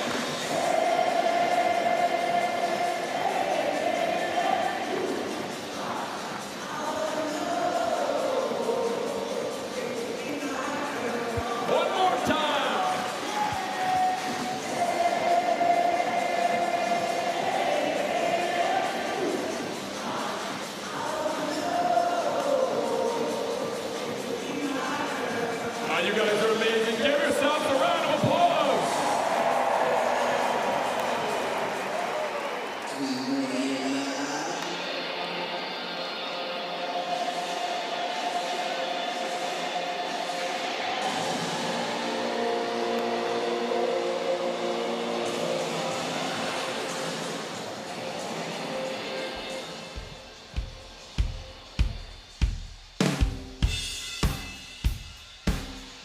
Middle of the fourth inning in Banana Ball means it's hey baby time. As you can see, full capacity crowd out of their seats, moving it and grooving it. Tradition that goes back to the first ever Banana season back in 2016 when it was still a college summer baseball team. Eric Jones Jr. right over our heads onto the roof of Wrigley Field. Jose Benitez in the booth beside us has the glove out. Prepared as always. Cheito, our Spanish broadcaster. You can watch Banana Ball in Spanish on the Firefighters YouTube this weekend. Phenomenally talented, both on the mic and with the glove in hand. 5 years of professional baseball in Puerto Rico. 1-2 count here on EJ, another former professional baseball man. Goes down looking here on the slider. He disagrees with Vincent Chapman. Can't argue too much when you're the catcher because, of course, he's going to want that pitch for Donaldson and the rest of his staff on the other side. I mean, put it in your back pocket if you're Eric Jones Jr. Remember that call and try and use it to your advantage at some point in the ball game. Good execution from Cowboy Kyle. He and Bill Leroy on the same page for a quick 4-pitch strikeout against their former teammate. And now Dalton Cornett, another legend of the sport. Pride of Pipopassis, Kentucky. Here in his 5th World Tour, 2nd with the Firefighters after his first 3 were with the Party Animals. Such an important bat for the Animals, and there are many clashes against the Bananas in the early days of the sport. Right in the middle of the lineup with Skoll, Hampton, and Bloomer. Rounded out to Luigs on the mound his first time. It was Kyle's first trick play of the year. And a flail and a miss. Back-to-back punch-outs to open up the bottom of the 4th for Cowboy Kyle. Peel down to Tom Crocker, third base umpire, said Cornett went around. You get a look here. Yeah, it was a pretty easy decision to make.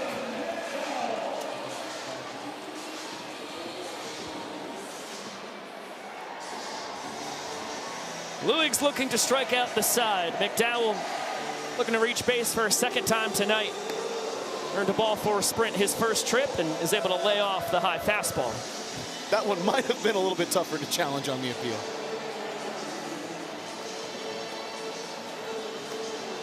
Great frame by Leroy.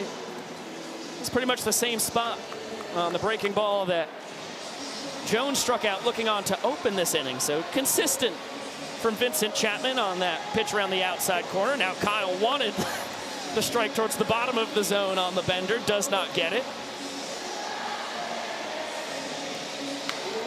That is a laser beam down the left field line from McDowell.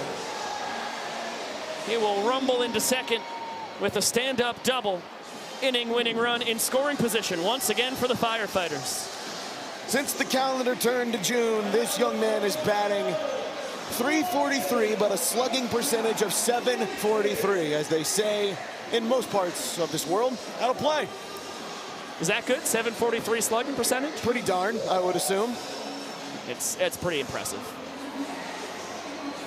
But now represents another inning where the Firefighters have a runner in scoring position. That's all 4 innings so far we've played where the Firefighters have gotten someone at least to second base, but now is critical to take advantage of it.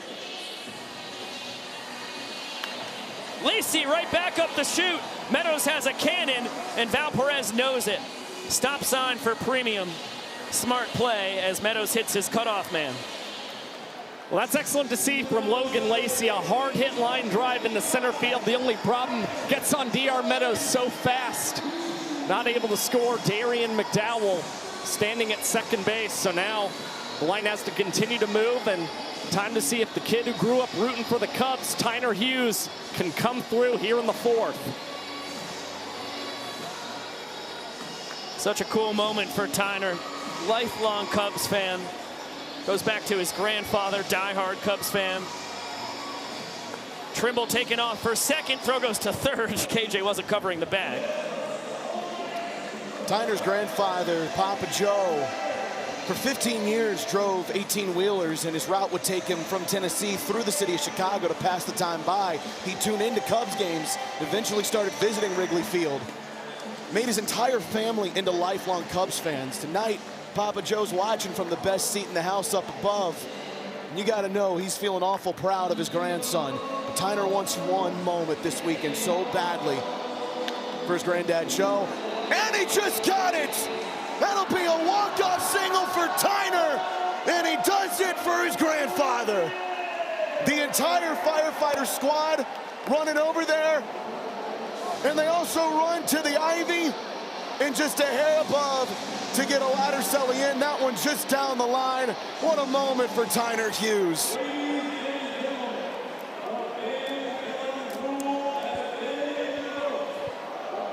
Fans are challenging it. It does not matter. We saw the replay. It was clearly fair. It just means that the fans have burned their challenge for the game.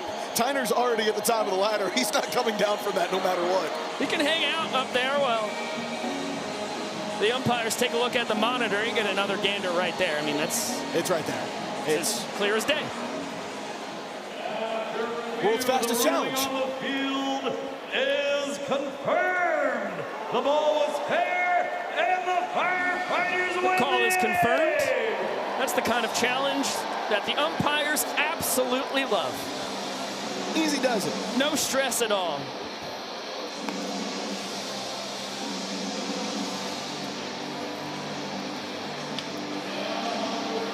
And speaking of umpires, what a special right field umpire this weekend. How about the owner of the Chicago Bears, George McCaskey, joining us on the mic. George, how are you doing tonight? Well, I got my watch, and I got it on Outdoor Run, and it says I've traveled 0.00 miles. Bluto Blutski's GPA.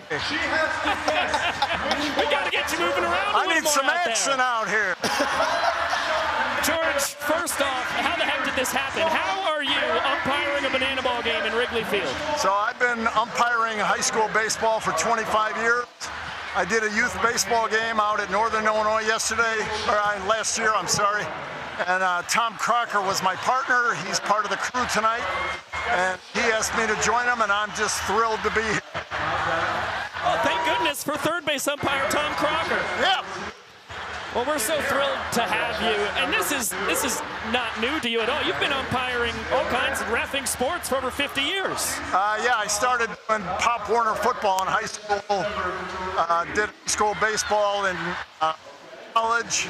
I'm licensed flag football in Illinois, done tackle football, baseball, softball, soccer, you name it. That's awfully cool. What has the banana ball experience been for you so far here tonight? Well, it's a little wild because I'm a traditionalist, and of course banana ball turns tradition on its ear.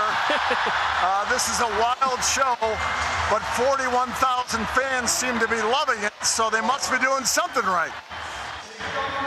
Mr. McCaskey's Act-State and voice of the Firefighters. I assume now by this point you're well aware of who Vincent Chapman is. Should we expect the same kind of dance moves from him out of you? My contract specifically provides no dancing. I heard you questioning Vincent Chapman's strike zone last inning.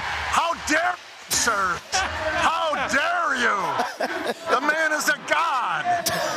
We are not questioning the strike zone at all, merely pointing out that the players are questioning it, which, you know, if you're going to umpire a game, that just comes with the territory, right? I promise you, I didn't say a thing about Vincent's strike zone because EJ is our catcher. He might need it.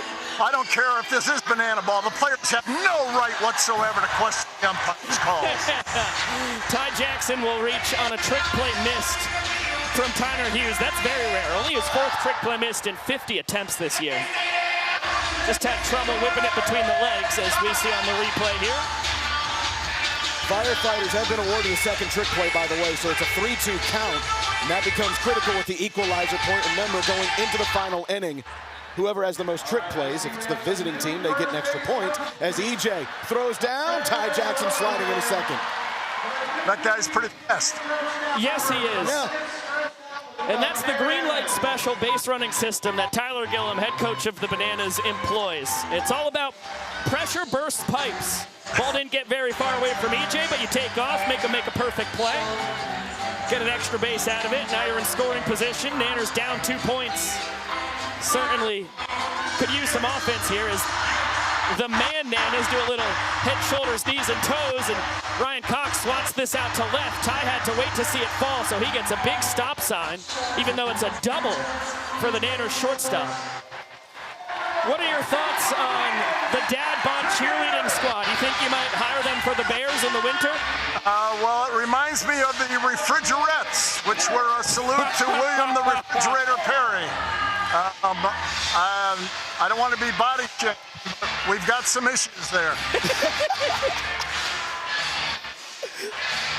Oh, my goodness. Bill Leroy, high fly ball, deep to left, 3-run homer. How about that? How about that? Big old blast with George McCaskey on the mic. And for Bill Leroy, a new career high, his 8th home run of the season for the Savannah Bananas. And getting to do it against a pitcher he worked with oh so many times. What a big swing for Billy Barrows. Let's hear from the man himself, Sam Bauman. Hey, Bill, new career high for you, home run. That's what I got, Sam. That's all we need, Bill. 2 feats of strength. The home run and then the wedding carry for Mr. Bauman. Heater misses to Robert Anthony Cruz. So trick play missed, a double and a home run. And the Bananas have their first chance at a point since the first inning when they only scored 1 run. Are there any athletes on the diamond here, George, that you're eyeing for a potential Chicago Bear? Hold on a minute. Your way. Good call. They told me, go out on every fly ball. There's no such thing as a routine fly ball. That's a fact. Great call. And they're training you up right. Well, I like Ty Jackson because he can pick them up and put them down. He can really get around the bases. I think he'd be pretty good at finding the A-gap. And you've got to have your head on a swivel as well, because any balls into the stands, you have to be the judge on if it was caught cleanly or not. Yeah, well, I already told Vincent and Bryce, Chief, no catch, no catch, no catch. I don't care how it is. Well, the hitters will like to hear it. That's a worm burner. Maxwell missed first base. No. Yeah, he did miss first base. No, he went to turn the double play over at second, never tagged it. So they get the out at second. Right. He went between the legs on the transfer for the throw, too. So that might be the third trick play of the game. It is. Everything has gone haywire. That is, in fact, the third trick play of the game for the Firefighters. We've been banana balled. Yeah, it looked like he was trying to find first base with the foot, which would have turned that into a sweet 3-6 double play, but whiffed on that, so Olsen reaches on the fielder's choice. And unique way for out number 1. Mr. McCaskey, if there was one Bear you could tab as someone who could play banana ball right off the rip, who would it be? Cole Kmet. Cole Kmet. Wow. Tight end, huh? Cleanup hitter, first baseman. Started Notre Dame as a tight end and as a starting pitcher for the Irish, and he was dominant. Well, that's a phenomenal And answer. also, we had an event out here a couple years ago, and he was launching balls into the bleachers. That's pretty darn cool. Yeah. Now, where do you think you could fit Dakota Stilts Albritton on your football team? What's that? You think you could find a spot on the team for Stilts? We'd have to be opening some pretty big holes for a guy to be running through on stilts. If a goalpost ever goes missing, I'm sure Stilts can just stick up the 2 arms for you. I mean, come on, this is your goal line specialist jump ball guy. Just throw it straight up to him on the 1-yard line, right? The alley-oop, absolutely. Throw it up there, let him go get it. Oh, George, here you go.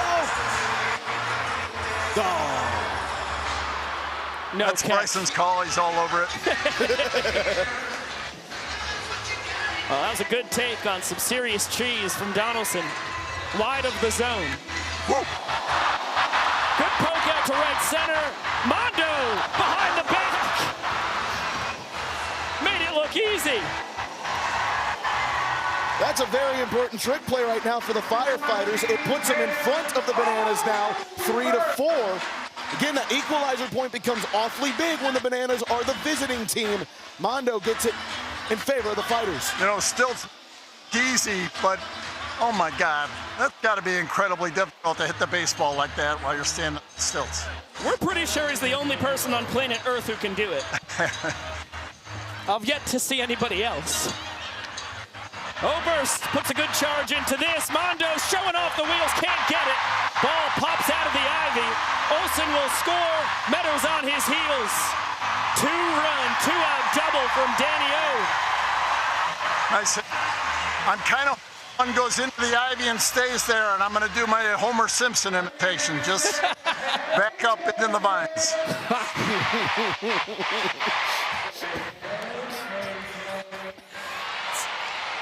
It's an all-time meme you just pulled out there, George. That's a really good reference. Yeah. Hit parade keeps going. Kyle Jackson into right center. Oberst will score from second. These guys are on fire. Well, this is the thing about Banana Ball. The offense has woken up. It's a 6-run inning, but they can only get 1 point out of it. Save some runs for next few innings. Right. Key for the away team is to spread the offense out across multiple innings as Green will grab another trick play. So 3 trick plays on the inning for the Firefighters, but 6 runs for the Bananas. Great chance at their first point. George McCaskey, owner of the Chicago Bears, thank you so much for joining us. This was a real treat. Hey, it's great to be with you guys. Thank you so much. Thank you, George.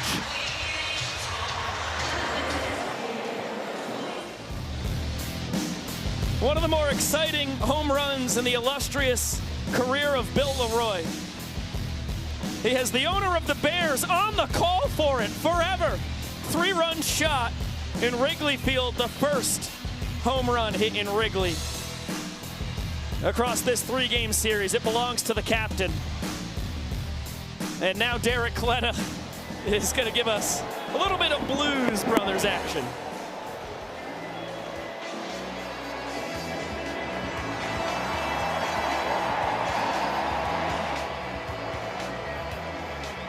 Coming to you down a dusty road. Good loving, I got a truckload. When you get it, you got something. Look out, girl, 'cause I'm coming. Now I'm a soul man. Now I'm a soul man. Yeah, I'm a soul man. Now I'm a soul man. Look what I got the hard way. Now make it better each and every day. And oh, honey, don't you fret. You ain't seen nothing yet. I'm a soul man. Yeah, I'm a soul man. Yeah, I'm a soul man. Yeah, I'm a soul man. So grab the rope and I pull you in, give you hope, and be your only boyfriend. Yeah, yeah.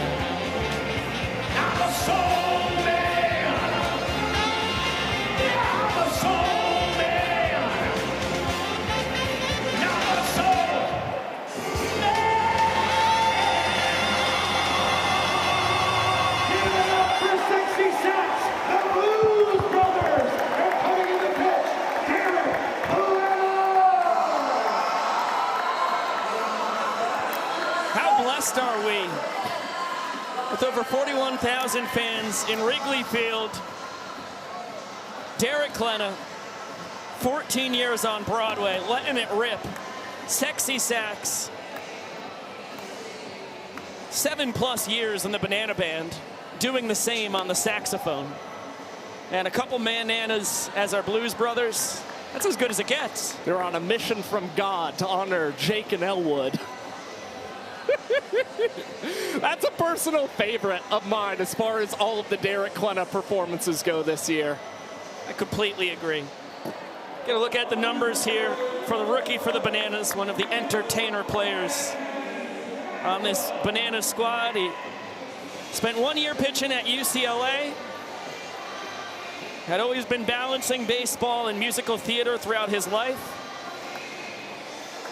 And then after freshman year of college, musical theater won that long war. I think thankfully for him and the entire Broadway community.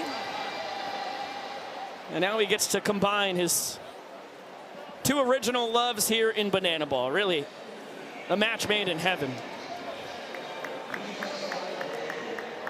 And as much as he cares about his musical performances, just as much he cares about his performances on the mound. I mean, this is a competitor, and he's going to be very happy inducing this soft contact out to left. Rack with the backflip catch. At first he said I couldn't find it, and all of a sudden he's flipping through the sky here in Wrigley. That's tremendous from Robert Anthony Cruz. Especially when you consider how tough it can be to battle the lights. He's still able to get into the motion of that catch to secure a trick play for the Nanners. Firefighter of the night, Deputy District Chief John Giordano. Throughout his distinguished career, he has risen through the ranks by demonstrating exceptional leadership, operational expertise, and an unwavering commitment to public service. His time with CFD includes 4 years as captain at Engine Company 78, located across from Wrigley Field, before matriculating to his current position as Deputy Chief of the 1st District. In total, he has served your community at the Chicago Fire Department for 37 years. Fans, please join us in celebrating our firefighter of the night, Deputy District Chief John Giordano. Right behind the left field entrance sits Engine 78, fire station established in 1894. Captain John Giordano has been leading Engine Company 78 for the last few years, a lifelong Cubs fan. He gets to stroll to work every day across the street from the place he has loved all his life. A salute to Deputy District Chief John Giordano, 37 years a veteran of Chicago Fire. It's one of the best parts about the Firefighters, the 3rd team ever added to the world of Banana Ball, getting to honor the heroes, firefighters everywhere that this team goes across the country. Because we had the privilege of going to Engine 78 yesterday, as Noah Bridges earns a ball for a sprint, and he'll burn it down the first base line. Had the privilege of going over there and visiting and chatting with him about what it means to be included in this Wrigley community, in the Wrigleyville community. They talk about it all the time. People stroll by and say hello. George Kittle was just here a couple of weeks ago. They told me he just stopped in, chatted with the boys about what it was like being here at Wrigley Field. So Engine 78 plays a huge part in this community here at Wrigley Field, and what an honor and a treat it was to shoot our entrance video, a little Chicago style, with the boys over in Engine Company 78.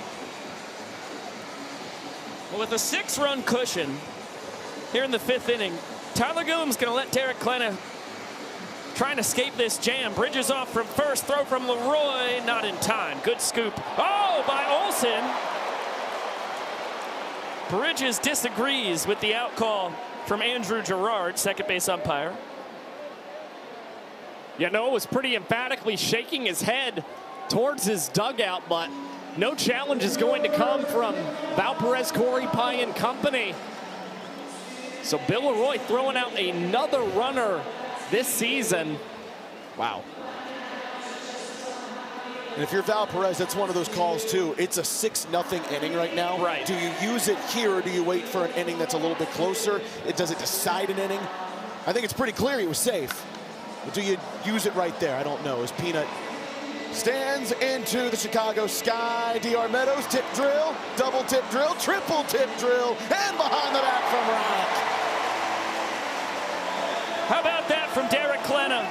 After the Blues Brothers entrance, his first full inning pitched in his banana ball career. He earns the first point of the night for the Bananas as they cut the Firefighters' lead in half through 5 innings.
I'm here in Banana Ball backstage with William, who's got a great question for tonight's starting pitcher, Kyle Lewis.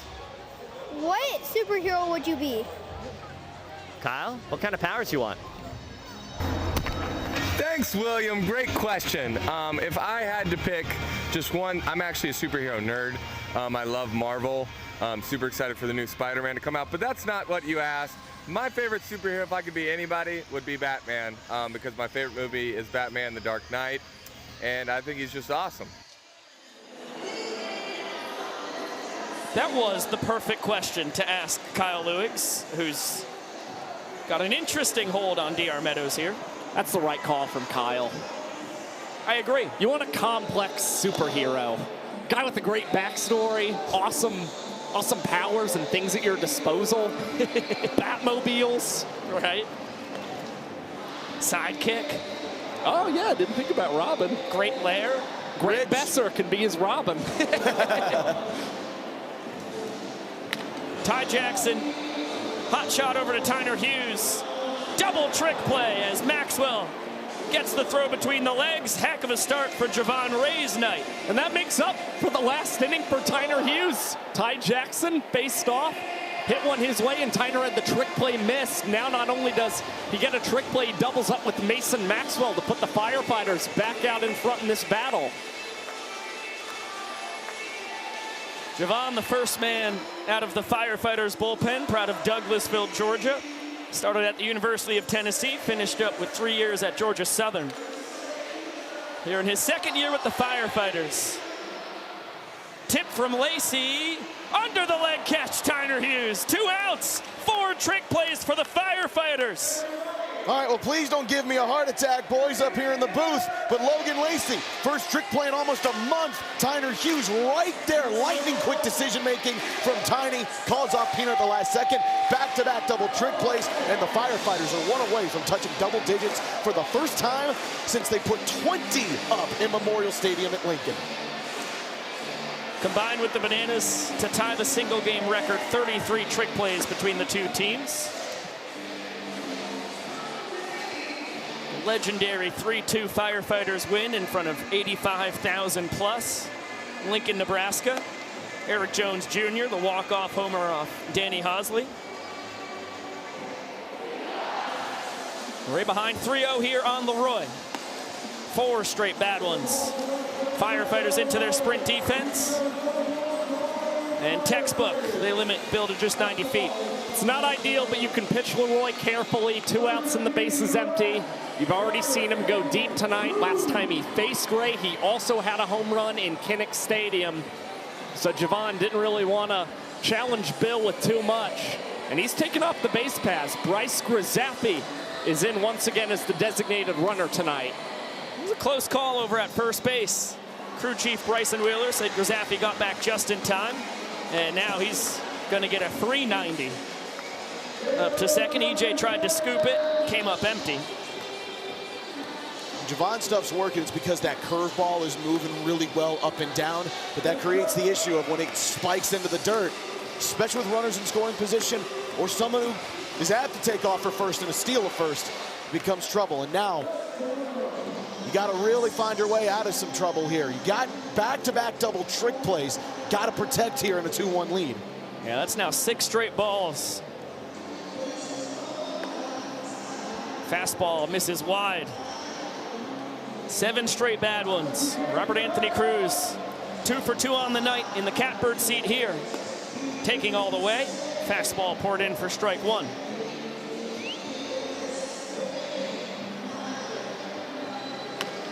Bouncer, nice stab by Ray. Between the legs twice. A 5 trick play inning for the Firefighters. And a big 0 put up by Ray. Cannot begin to tell you how massive of an out that is for Javon Ray. Not only is it trick play number 10, but you strand another runner in scoring position. And think about this now for the Firefighters. All you've got to do is find 1 run to take your lead up to 2 points, and you've got ownership of the equalizer point. That's massive. Speaking of massive, let's go to the field. Rock 2, please welcome Matthew M. Todd Finley.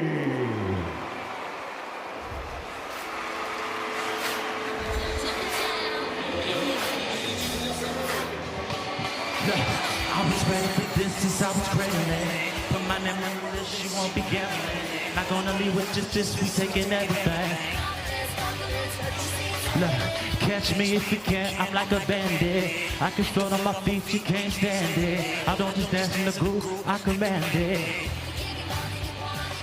My mind on the floor, we take over the bout. And I can show what's gonna be on.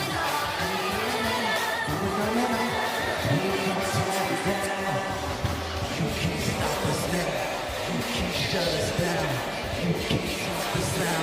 We better get ready now. We gon' tear it down. The list, we got them. The moves, we got them. The style, we got it. We gon' tear it down. The love, we got it. The crowd, we own it. Tonight, we're ready. We gon' tear it down. From Camp Rock 2, Matthew M. Todd Finley.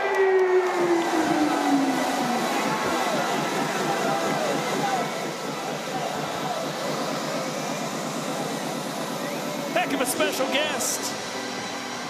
M-Dot making his banana ball debut. Camp Rock legend.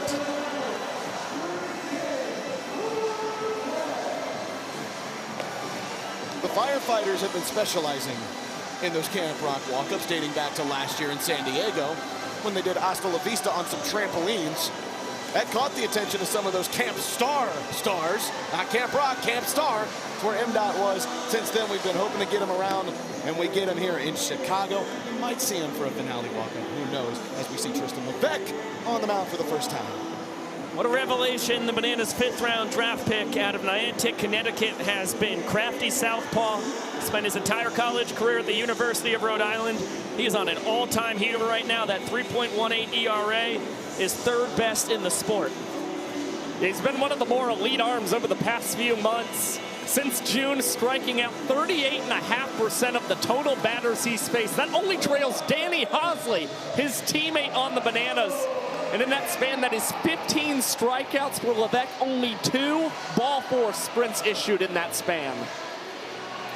He's got the teeth of this offense, 2, 3, and 4 in the lineup. Becerra, Sparks, and Jones.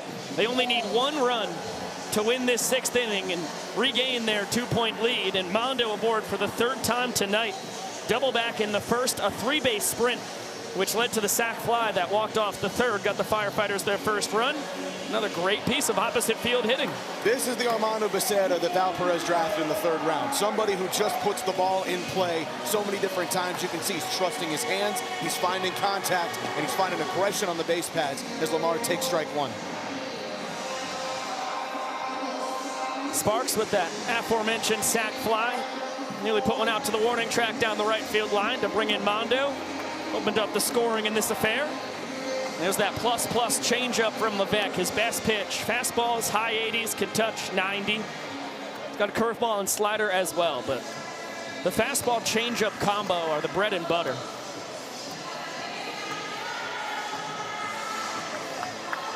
Heck of a job by Sparks to lay off.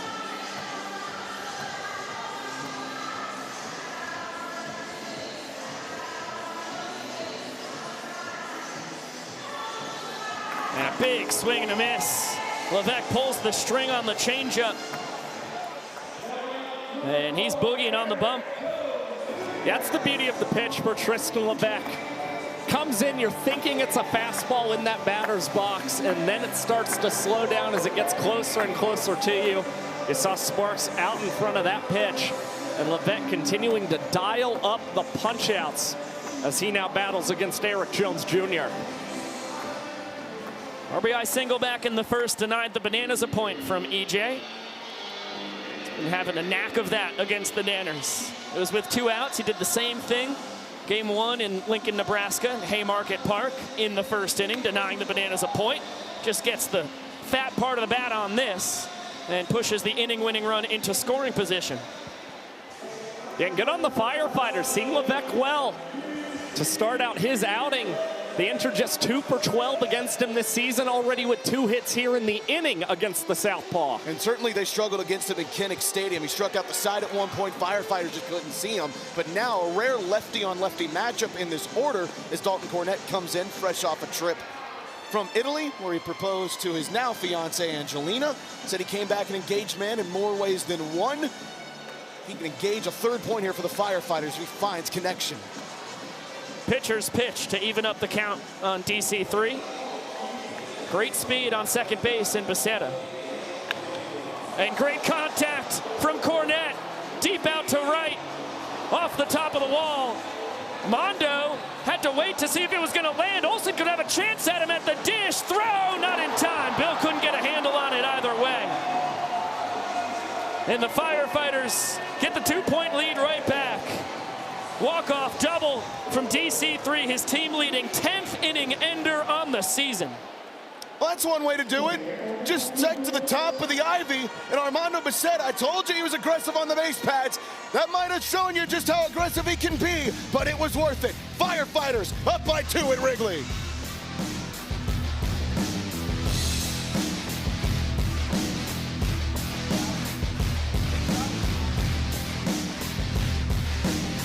Mondo, yeah.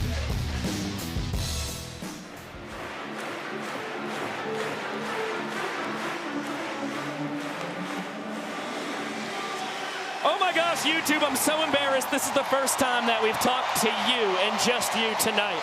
Game's been flying by here in Wrigley. We love you. How are you? Hope you're having a wonderful Friday night. How was your break, YouTube? That's what I need to know. Was it a W break? I hope it was as restorative as it was for us.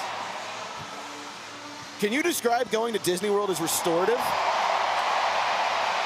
Well, it depends on how you look at it. It was an awful lot of fun, but boy, I was spent by the end of the weekend after riding Cosmic Rewind 3 times.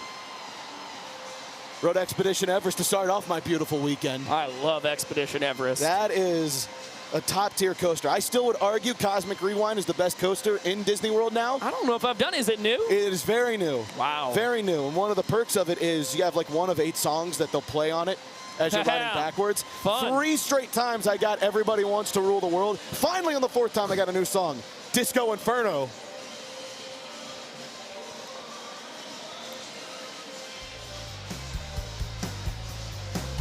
Let's take a look at tonight's smooth plays brought to you by Tropical Smoothie Cafe. Cowboy Kyle Lewigs, the 9-year nanner, getting his first trick play of the year. Noah Bridges opened up the trick plays for the Firefighters on the other side. Alexiadis has a pair of them, the tip drill, and then the tornado catch. One of the best trick plays we've seen thus far. And Jared Donaldson breaking out a new trick play on the strikeout. That's an RDL. It's a straight from the gym to the mound. It's always cool to see innovation on the bump. It's very hard for pitchers to get trick plays. That's a brand new one. Firefighters lead 10-6 in trick plays tonight, trying to fend off the equalizer point. Yeah, his variation of the pistol squat is what he told us. Talking with some folks, we all liked it as a trick pitch. And biggest thing, make sure the pitchers exaggerate that going forward to clearly identify that it's a trick pitch. Jared Donaldson did that exceptionally well. And now Javon Ray finds himself in a 2-2 count against Jackson Olsen.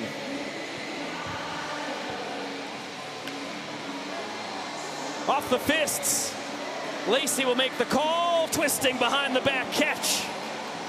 11th trick play on the night for the Firefighters. Well, this is the other thing about the Firefighters. They had just one trick play through the first 3 innings tonight. They have now had 10 across the last 3 1/3 innings. Really impressive stuff. They have put their foot on the gas. And one thing that's really helping you too, you're seeing that Logan Lacey looks just like himself. A month off, there's not a ton of rust at the plate, but certainly at the hot corner third base. Back to the top of the order. DR Meadows quickly behind 0-2. He's reached all 3 times. Ball 4 sprint, steal at first base, and got aboard on a fielder's choice.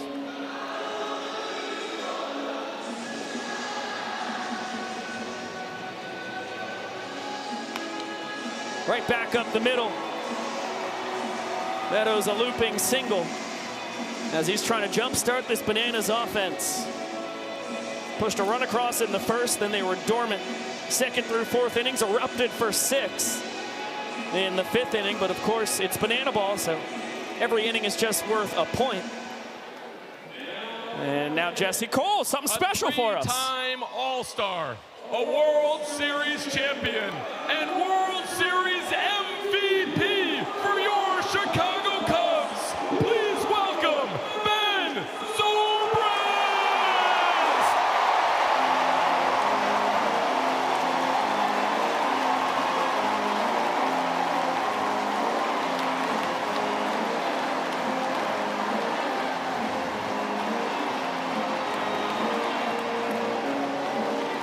What a special moment for Ben Zobrist and the over 41,000 fans here in Wrigley Field. And how cool is it that he gets to ride his bike, which was a signature of his 4 years here with the Cubs. He would do it at least once a year in full Cubs uniform, biking to the ballpark. And it would be a flurry of pictures all over social media. Thrilled Cubs fans. They got to see Ben Zobrist on his legendary ride to the field. I mean, this guy, in a sense, was built to be a banana ball player. Of course, banana ball not quite a thing yet for Zobrist, but a guy who could play just about every position defensively. Really athletic, super talented hitter, and a great character as well. Very adored by the folks here in Chicago, and of course remembered for that go-ahead double in extra innings against Cleveland to get the Cubs that long-awaited World Series championship in 2016. The stats prove to you why he was the World Series MVP beyond that double. 357 average, 419 OBP in that 7-game Classic Series against Cleveland. And now returns, taking his time off the bike. As is his right. When you help as iconic a team as there is in the sport break the longest drought, 108 years between the 1908 World Series championship and 2016. He's got the stirrups, he's got the batting gloves ready to rumble. Ben Zobrist making his banana ball debut. Faces off against Javon Ray. With the bike parked right outside the batter's box. Can't connect on the fastball. On a hop, Tyler Hughes, nice snag to second for one. Peanut between the 45 years young.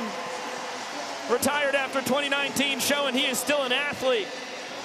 He fist bumped after he got in safely. I mean, I'm telling you, he's trying to inspire a rally for the Bananas here in the 7th. But it looks like the Firefighters want to take a look at this one. Okay. Now Perez going to use her challenge. Gets a shower of boos. Yeah, Zobrist doesn't like it. Neither do the Cubs faithful. This is also gargantuan for the trick play battle. When you look at it, it's a double trick play. Yeah, he's safe.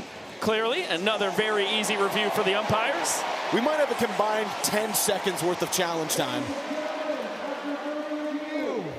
The ruling on the field is confirmed. He's going to run, too. There's no designated runner for him. And Zobrist is going to take his chances on the base paths. Well, he's aboard for the Bananas' best hitter, Dan Oberst. 3 runs driven in. A triple and a double, and looking for extra bases again down the left field line. Good bounce for Noah Bridges. Ben Zobrist goes first to third. And a pair of Nanners in scoring position for KJ. And the slugging continues for Dan Oberst. All 3 hits tonight. Extra base hits, 2 doubles, a triple. Again, now 8 straight games. He has had multiple hits for the Savannah Bananas.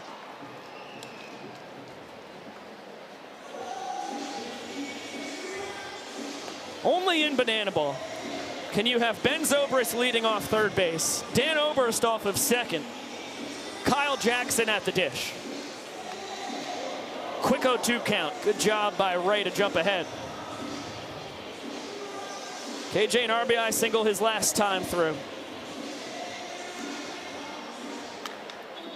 Chopper to Hughes. Makes sure of the out with KJ hustling down the line. And Ray escapes, but one more monstrous round of applause for Ben Zobrist. Middle of the 7th here from Wrigley Field.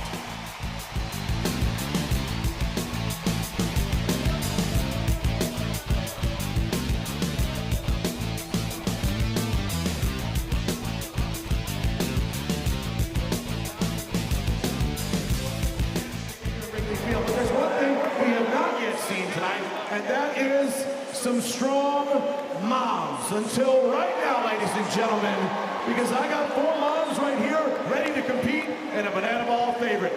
Ladies and gentlemen, it's time for the mom sheet race. Blue, green, brown, and yellow. May the fastest mom win. On your marks, get set, go!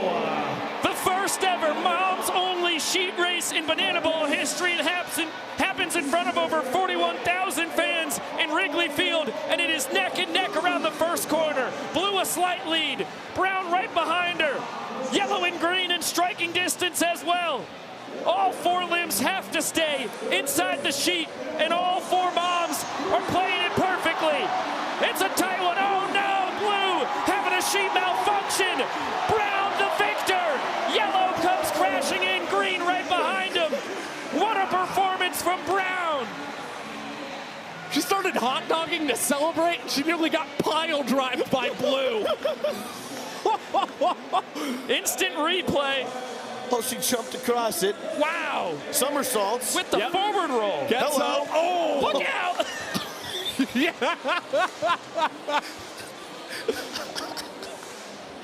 Oh, that was a thrill. And just for us, YouTube. Just for us. Wonder what George McCaskey thought about that down the right field line. Well, I'll tell you, Amanda in the chat said finally a decent use for fitted sheets.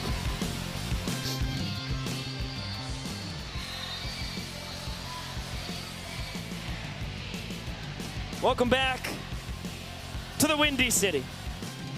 Chicago gets its 3rd ever Banana Ball game, the first in Wrigley Field. We open up a 3-game series here in the home of the Chicago Cubs, and Darian McDowell has himself a single the opposite way. Excellent effort from Alexiadis, but he scooped it on the slide in. And Premium, his 2nd knock to go with the sprint. He's reached all 3 times. You can see the confidence of Darian McDowell growing before your very eyes. He's replaced on the base pads, by the way. by Zach Phillips, a pitcher. So that's a true pinch runner. McDowell can re-enter for Philly, and then Phillips will be burned for the game. Anybody else who would sub in for McDowell would burn him. And Ben Zobrist out at second base.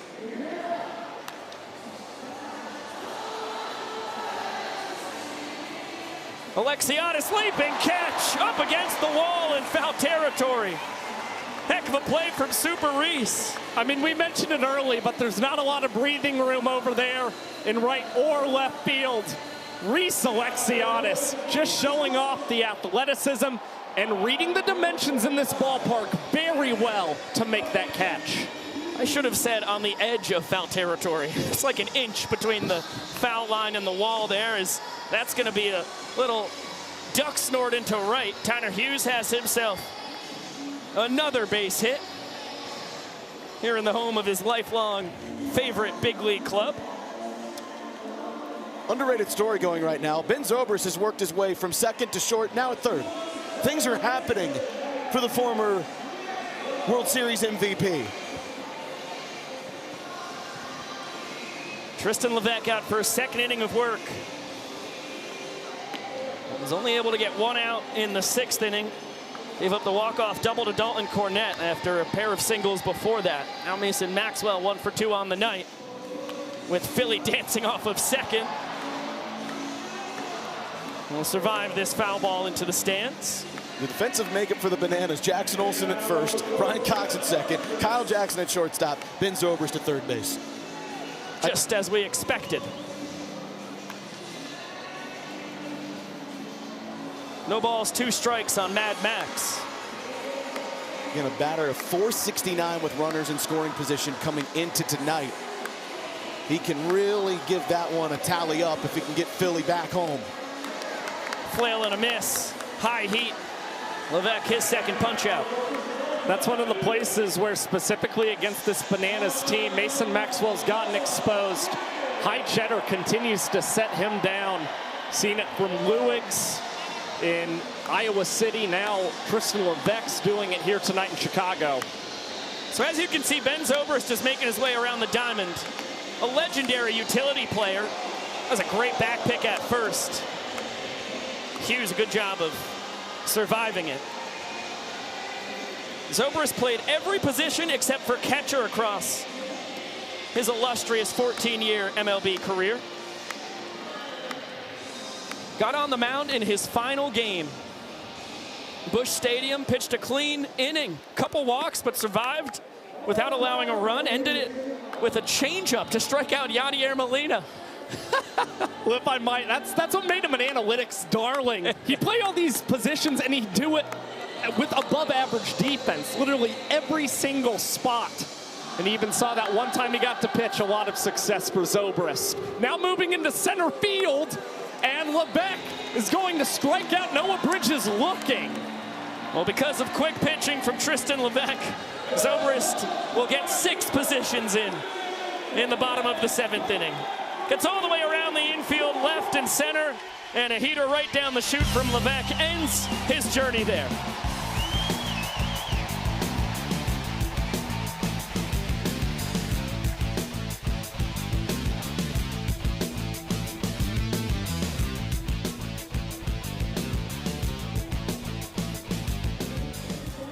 Honoring the men and women who serve this great nation as we salute our home. Oh my goodness, YouTube, we're getting a lot of quality time at the back end of this ball game. It is so great to have Banana Ball back again. It's so wonderful to have you legends in the chat.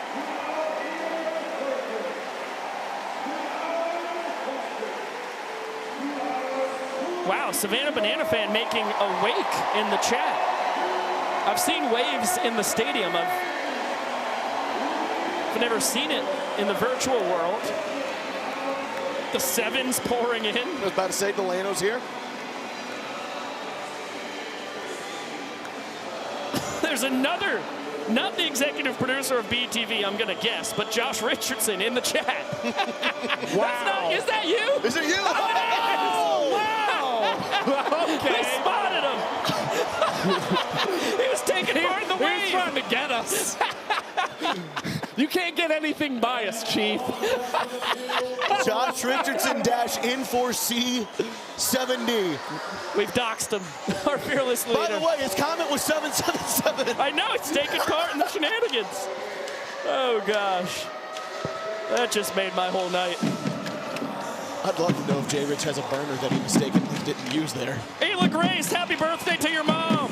Nice, happy birthday. Happy birthday. Wow, the fire line's going nuts here. This will be fun for the ESPN2 audience, coming back in 10 seconds.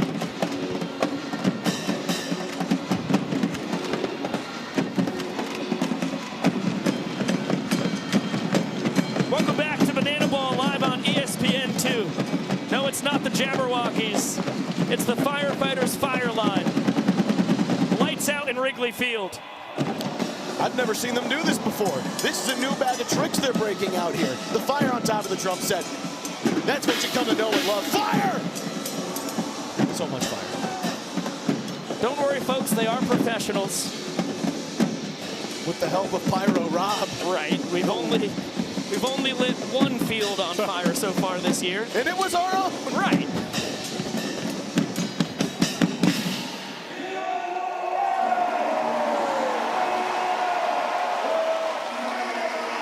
That was pretty darn cool. Firefighters 3-1 lead in what has been a wild one.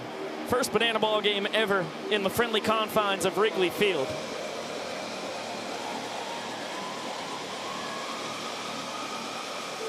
'112-year-old home of the Chicago Cubs. And as you can see, 21 combined hits between the two teams. A lot of runners stranded in scoring position. Including twice in a row for Javon Ray. He's gotten out of jams in back-to-back innings, coming out for his third inning of work here. This is the kind of performance that helped get him a player of the week, not just pitcher of the week, player of the week out in Corpus Christi, Texas. When he did something like this, he can hand the ball over to Johnny Hummel without any more damage done. That's a massive win in the column for Javon Ray. We entered tonight with a 5.94 earned run average, actually the lowest mark on this Firefighters team. It's because he's been really good at inducing soft contact, and you've seen that from for the most part. A lot of trick plays behind G. Ray. Now he's trying to continue to overpower these Bananas batters. Reese Alexiadis with a laser out to right center field, and Becerra will watch this one sail into the ivy. Alexiadis will pull up at second base, and that is a leadoff stand-up double for Alexiadis. Well, Javon has stranded 3 runners in scoring position across 2 innings of work. He's going to have to pull the escape act again as he plunks Ty Jackson. Fired up about it. Fastball to the ribs. He reacts accordingly.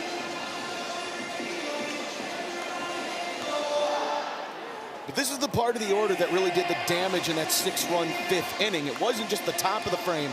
It was getting down to Bill Leroy with that 3-run homer. And look what we have here. Yeah, 2 guys on. That's right. The 6-run inning started with Ty Jackson reaching on a trick play missed. Hughes at second. Great job by Eric Jones Jr. Keeping the runners in place for the time being. Ryan Cox 1 for 3 on the evening. Double came in that 6-run 5th. Has a run batted in for him his last 5 contests. Hoping he can try and keep this streak looking good as Coxey chops the 2-0 pitch foul. If you're Javon on the bump too, you cannot be afraid to attack these guys, much like what Donnie was doing for the first 3 innings or so. You got to work inside as Coxey fouls that one off and Javon draws back even. Ball 4 sprint does you absolutely no good. In fact, it harms your case a lot more here.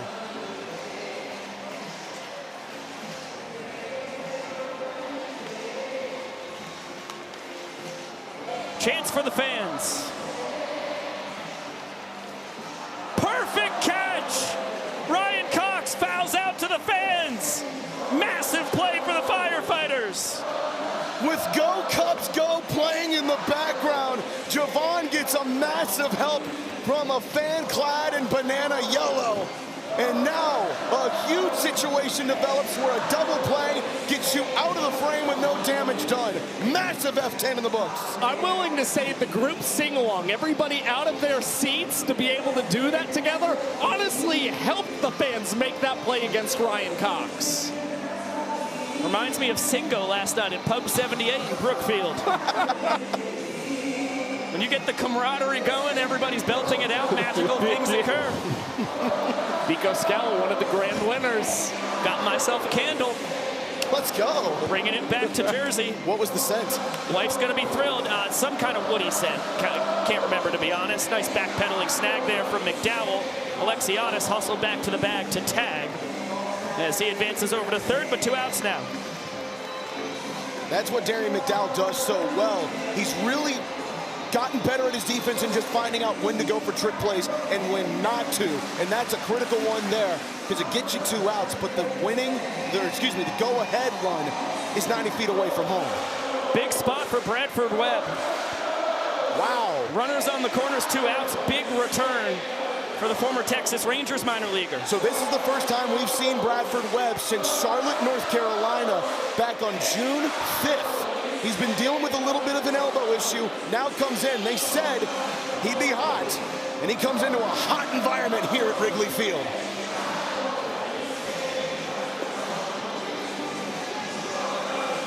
Full capacity crowds going nuts, singing "Go Cubs, Go."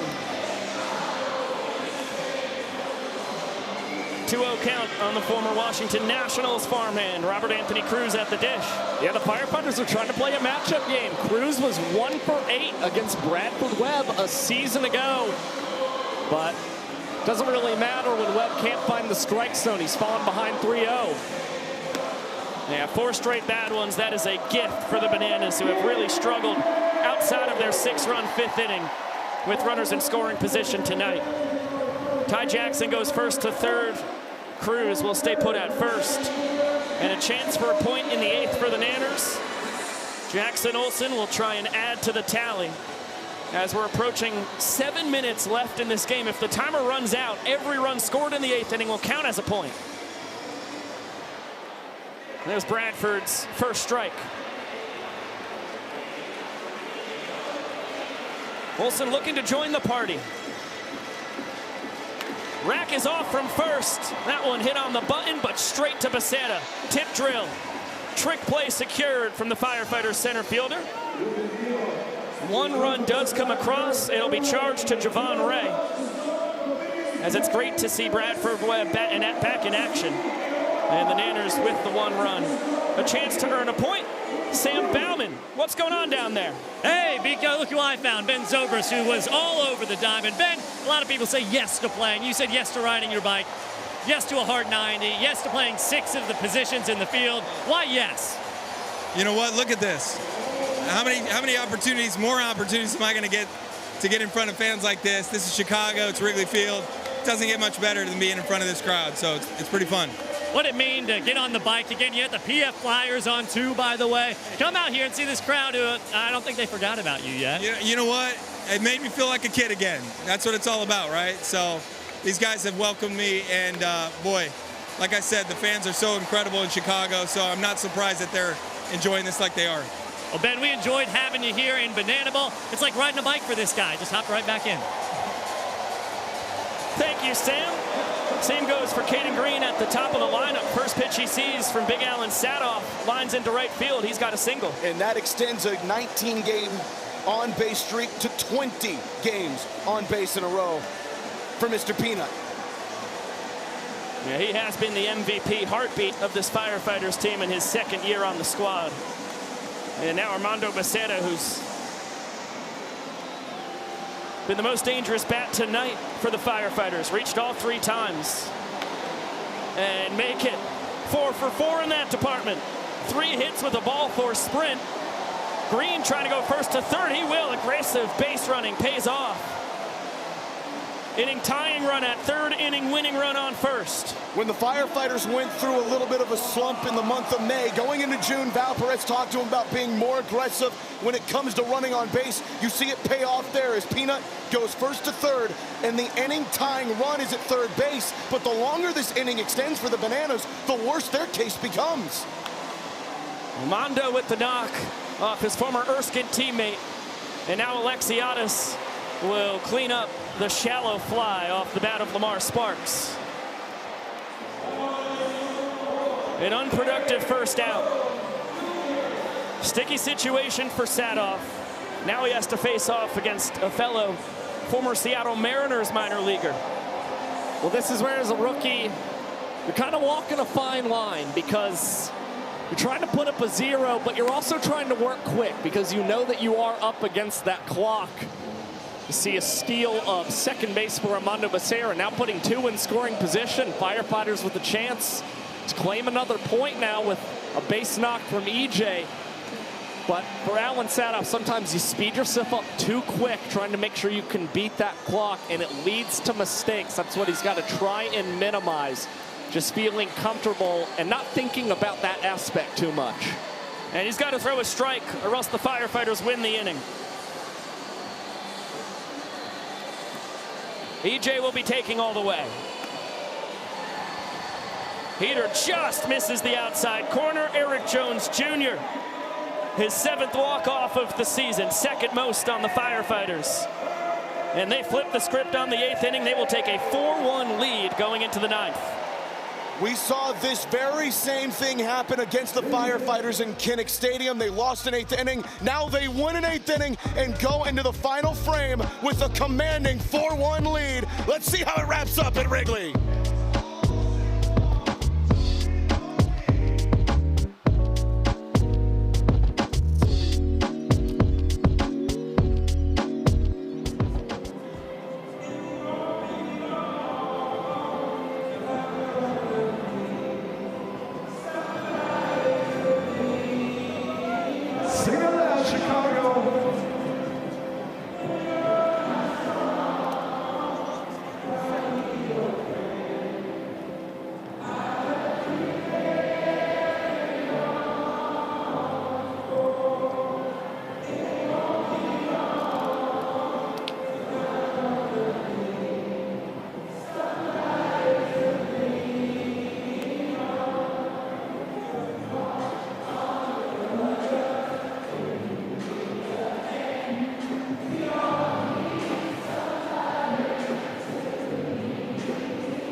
Let's hear you sing.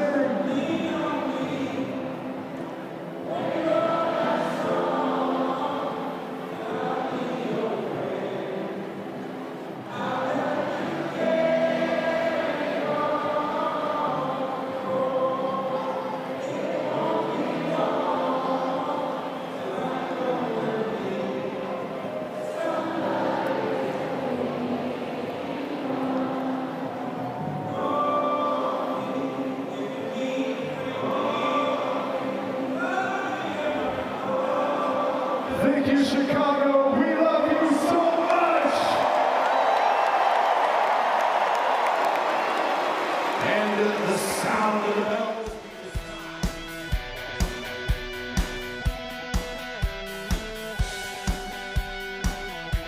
To the top of the 9th inning we go. Banana Ball live on ESPN2. In the final inning, every run scored counts as a point. We come in with the Firefighters leading 4-1. In the opening night of a 3-game set, it's the Firefighters' first ever headlining series in their history as a franchise. This is the 3rd year of the Firefighters' existence as a team. Can't imagine a better ballpark to get to host your first ever big league series.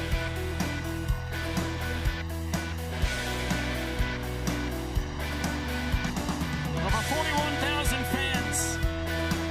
We'll see if they get a Bananas comeback or a Firefighters opening night victory. Sam Tenez, what do you say?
It's Johnny Hummel. Here in his second year in the sport. Was phenomenal for the Firefighters a year ago. 3.86 ERA across 21 innings pitched. Former closer for Kentucky. Trying to slam the door night one in Wrigley Field. We saw him in the Firefighters' first ever football stadium game. Had runners on second and third, one away. Back-to-back strikeouts got the Firefighters a chance at glory. Eric Jones Jr. capitalized. So who else would you want on the bump in your first major league headliner than Johnny Hummel? Old number 95, you mentioned his closer stint in Kentucky. He closed out that team's first ever trip to the College World Series. Then when they got to Omaha, he closed out their first ever win in the College World Series. Simply put, Johnny Hummel is pressure personified. He is calm in the big moments, but he faces the top of the order for these Savannah Bananas. One that features Dan Oberst, who just hit a home run off of Hummel the last time he pitched to tie a game up in the ninth inning. What more could you ask for in Banana Ball's debut in the friendly confines of Wrigley Field? Well, as you just saw, Oberst is due up third. Before him, D.R. Meadows and Max Young-Goldberg. The Bananas would need both of them to reach if they would like a repeat performance from Oberst to night one in Iowa City 3 weekends ago. And the golden at bat is still at play for both of these teams. Right now, the Firefighters don't need it. We see if the Bananas draw it out. Meadows on the ground to Green, between the legs, for the love of the game. Across the diamond just in time. Heck of a stretch from Mason Maxwell.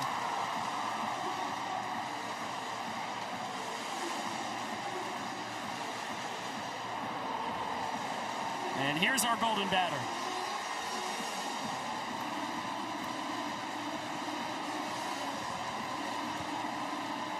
Eventually. Ladies and gentlemen, the Savannah Bananas are invoking the golden batter rule.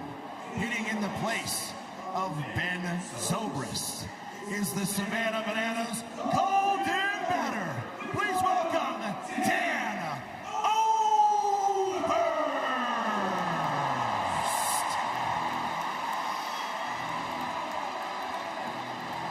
Yeah, how about that? That's actually a fascinating discovery there. Ben Zobrist was the man who was due to swing it with one out in the ninth inning because Max Young-Goldberg had been pinch hit earlier in the game by Dakota Stiltz-Albritton and then by Zobrist, so he had been burned. Yeah, that means Dan Oberst going to bat back-to-back times against Johnny Hummel. He's batting in the 2 spot, started in the 3-hole tonight for the Bananas, and Oberst 4 for 7 as the golden batter this season. A home run, 2 runs batted, and also has a ball 4 sprint and a steal at first. He's done a little bit of everything in these situations.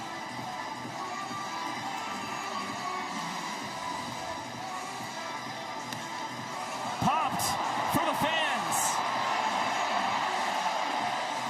And it's caught! Barehanded catch to take care of Dan Oberst, who extends his dubious lead in foul outs to fans this year. Nobody fouls out to the fans like Danny O. So the Firefighters have been helped not once but twice. Hold on, there's confusion out on this field. Mason Maxwell pointing to Vincent saying that it was ruled a fan called foul ball. Yeah, Bryson Wheeler, the crew chief, is saying, I saw it clear as day. That was a foul out to the fans. Vincent Chapman disagreed, and now Vincent says, yep, Wheeler said out. You are out, Dan. That's the 6th time this year. Oh, and we're getting an umpire review here. Dan has fouled out to the fans. Wow. It's going to stand. I mean, I saw it clear as day from the booth. Well, the oddest thing about the situation, I think, is, believe it or not, it's going to sound pretty wild. The fan caught the foul ball, and then he kind of looked like he hung his head afterwards. He was almost disappointed in himself for catching the foul ball. I mean, it's clear as day. Well, didn't necessarily hang that head, but you just see him going about it in a pretty nonchalant fashion. Michael's with him. Hey, Chris, you just helped the Firefighters get 1 out closer to a win. Bring me through that catch. My family said I wouldn't catch the ball. Who said? They all said. Oh, you said. Yeah. What do you got to say? What do you got to say? Too bad. Oh, too bad. They're taking selfies with him. This guy's a hero. I'm sorry, but I'm not sorry. We're not sorry, guys. We are not sorry. We're not sorry. Nope, not sorry. Nice shot. That's back-to-back innings. The full capacity crowd has caught a foul ball off the bat of the Bananas. It helped limit the Nanners to just one run in the eighth. Firefighters ended up winning the inning. Now it gets the Firefighters 1 out away from a victory, as Oberst is ahead 2-1. Hitting in his natural spot in the order after the foul out happened as the Golden Batter bounces this one through the 6-hole. And the Bananas still draw breath.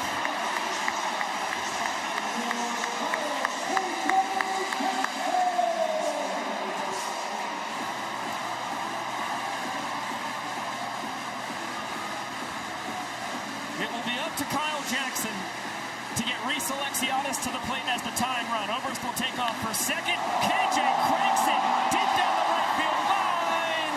Foul. And no catch.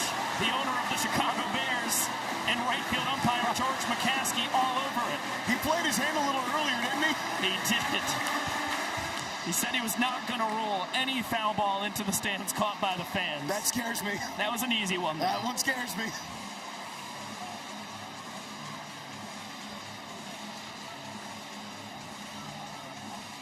A 1. Peter Lowe. It's fastball, curveball, slider. It is a cuttery slider from Hummel. All 3 pitches are disgusting. The fastball is low 90s. Goes to the curveball, and the Firefighters are a strike away.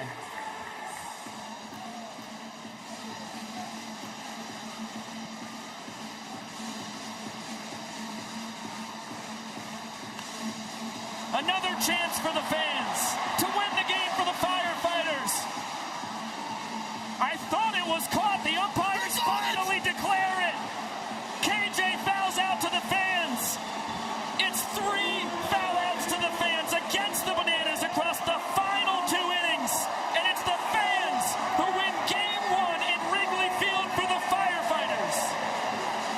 That is the first time the Firefighters have ever won a game via the fan-caught foul ball. And it happens in the first ever Banana Ball game in Wrigley Field.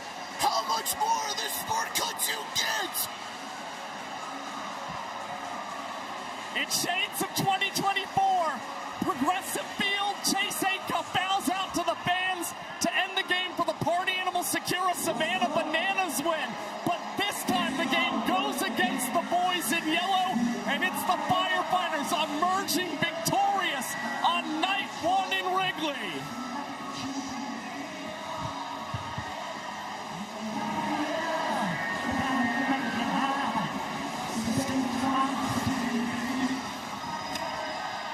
Let's hear it for the Fire. Matthew Finley plays him out as the Firefighters come to Chicago, and for the first time at Wrigley Field, they win the first ever Banana Ball game here, 4-1, with the most fan-first 9th inning I think we've ever seen in the history of the Firefighters. As you take a peek at the showman of the game, Armando Becerra, 3 for 3, reached all 4 times. He was at the dish, 3 baseball, 4 sprint, couple of a trick play in his ledger. Unbelievable. Let's go down to Michael Shorts with Armando Becerra. Hey, 3 for 3. By the way, you caught some great balls tonight, but how about these fans ending the game in that 9th inning? Absolutely. I just said it running in to the huddle. These are the best fans in the world. I mean, they love baseball. They came ready to catch some foul balls, and man, they might have won that last inning for us. Speaking about the fans, 41,000, the Firefighters' first headliner at an MLB stadium, the first time at Wrigley Field. This guy's a Cubs fan. Look at that mug right there. What was this like to play with that ivy in the back? I mean, it was a dream come true. You know, Wrigley, the American landmark. It's one of the best places to play baseball, one of the best fan bases in baseball. So, I mean, I couldn't ask for nothing else. I mean, I trusted my guys behind me, and we came and did it. Did you guys rest up during the break and secure this win? How was break for you? Break was great for me. Very restful. You know, I got lots of sleep. And had a good fun with the family. It sure, dude, hey, Tyler, just got to ask you, walk off that hit in Wrigley Field. Yeah. I know who you were thinking of. What was that like? That was fantastic. I was peeing in my pants a little bit. And, yeah, you know, I got to the field to grab ball from Ben Zobers? No, Zobers, that's what I said.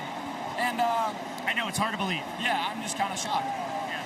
Well, hey, dry pants and a win for the Firefighters. Maybe change the draws? Yeah. Okay, cool, guys. Send it back up to you. Plenty of time for that, Michael. Thank you very much. As you get a look, it was as easy a selection as you could ever have for showman of the game. Armando Becerra came up to the plate 4 times, 3 hits including a double, 4 runs scored, a ball 4 sprint, and 3 of the runs he scored won the innings for the Firefighters in a 4-1 victory.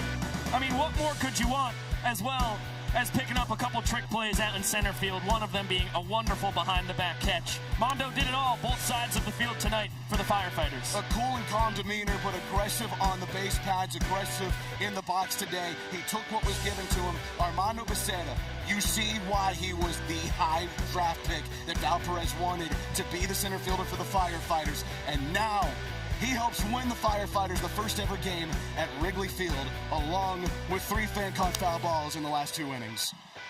Wild finish here in the first ever game in the home of the Chicago Cubs. But that is just the beginning of what will be a 3-game set here in the north side of Chicago as we welcome you back inside with the statistical savant of the sport, Josh Talevsky, and the voice of the Firefighters, Zach Staten. I am Biko Scala. Thank you again so much for spending your Big Tiger Friday with us here in virtual Banana Land. Tomorrow it will be an afternoon affair, 4 p.m. Central, 5 p.m. Eastern on ESPN, and then on Sunday it's going to be a 3 p.m. Central, 4 p.m. Eastern on ESPN as well. It's a really fun weekend for us, and Josh, a wild first win for the Firefighters. They'll go for the series tomorrow afternoon. Well, hopefully these next couple of games deliver as memorable as an ending as we got tonight. When you consider this is only the 5th time ever that we've had a game end with a fan-caught foul ball on behalf of the team. Chicago joining a list with Albuquerque, Cleveland.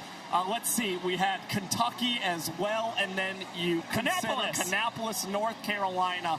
Really cool finish to tonight's game, and really strong performance from the Firefighters. Something Noah Bridges had told me a couple months earlier was that Drew Yanesta, across the offseason with this squad, really emphasized how big it was going to be for this team to hit well situationally. They excelled in that throughout the ballgame tonight. And not just hitting. You saw it even with Eric Jones Jr. in the 8th inning. It was a ball 4 sprint. The patience paid off. It's the plate discipline for the Firefighters. The aggression on the base pads paid off. And again, when you pitch as well as they did in certain situations, you give yourselves opportunities to get the fan-caught foul balls, and that helped them out. The first out the Firefighters recorded at the plate was an F10. The last out they recorded on defense was an F10. You can't write it. Yeah, 4 foul outs to the fans in the game.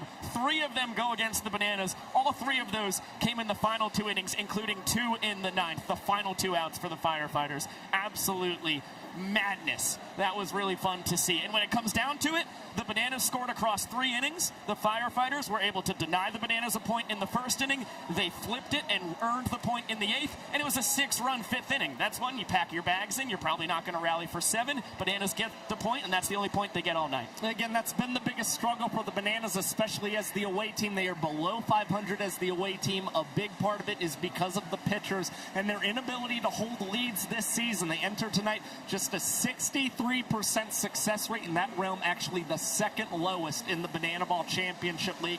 Again, they still know where those improvements lie. We'll see if they can turn their fortunes across the next 2 games this weekend. And we started the broadcast out with it. You stack wins. That's now win number 17, but the Firefighters move ever so closer to the Party Animals for that last spot in the Banana Ball Championship League postseason.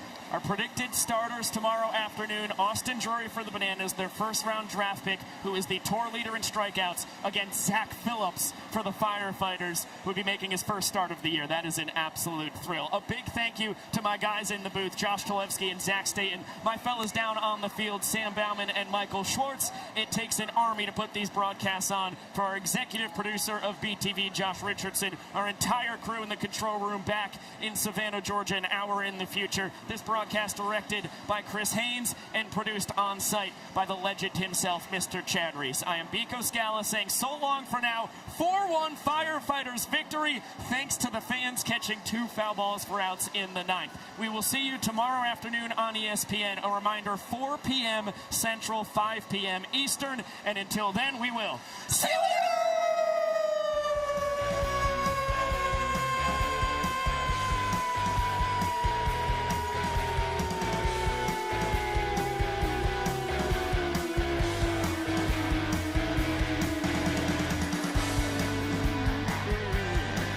Our coordinating producer, Chad Reese, also won Singo. He got nerves clusters. Good night, everybody.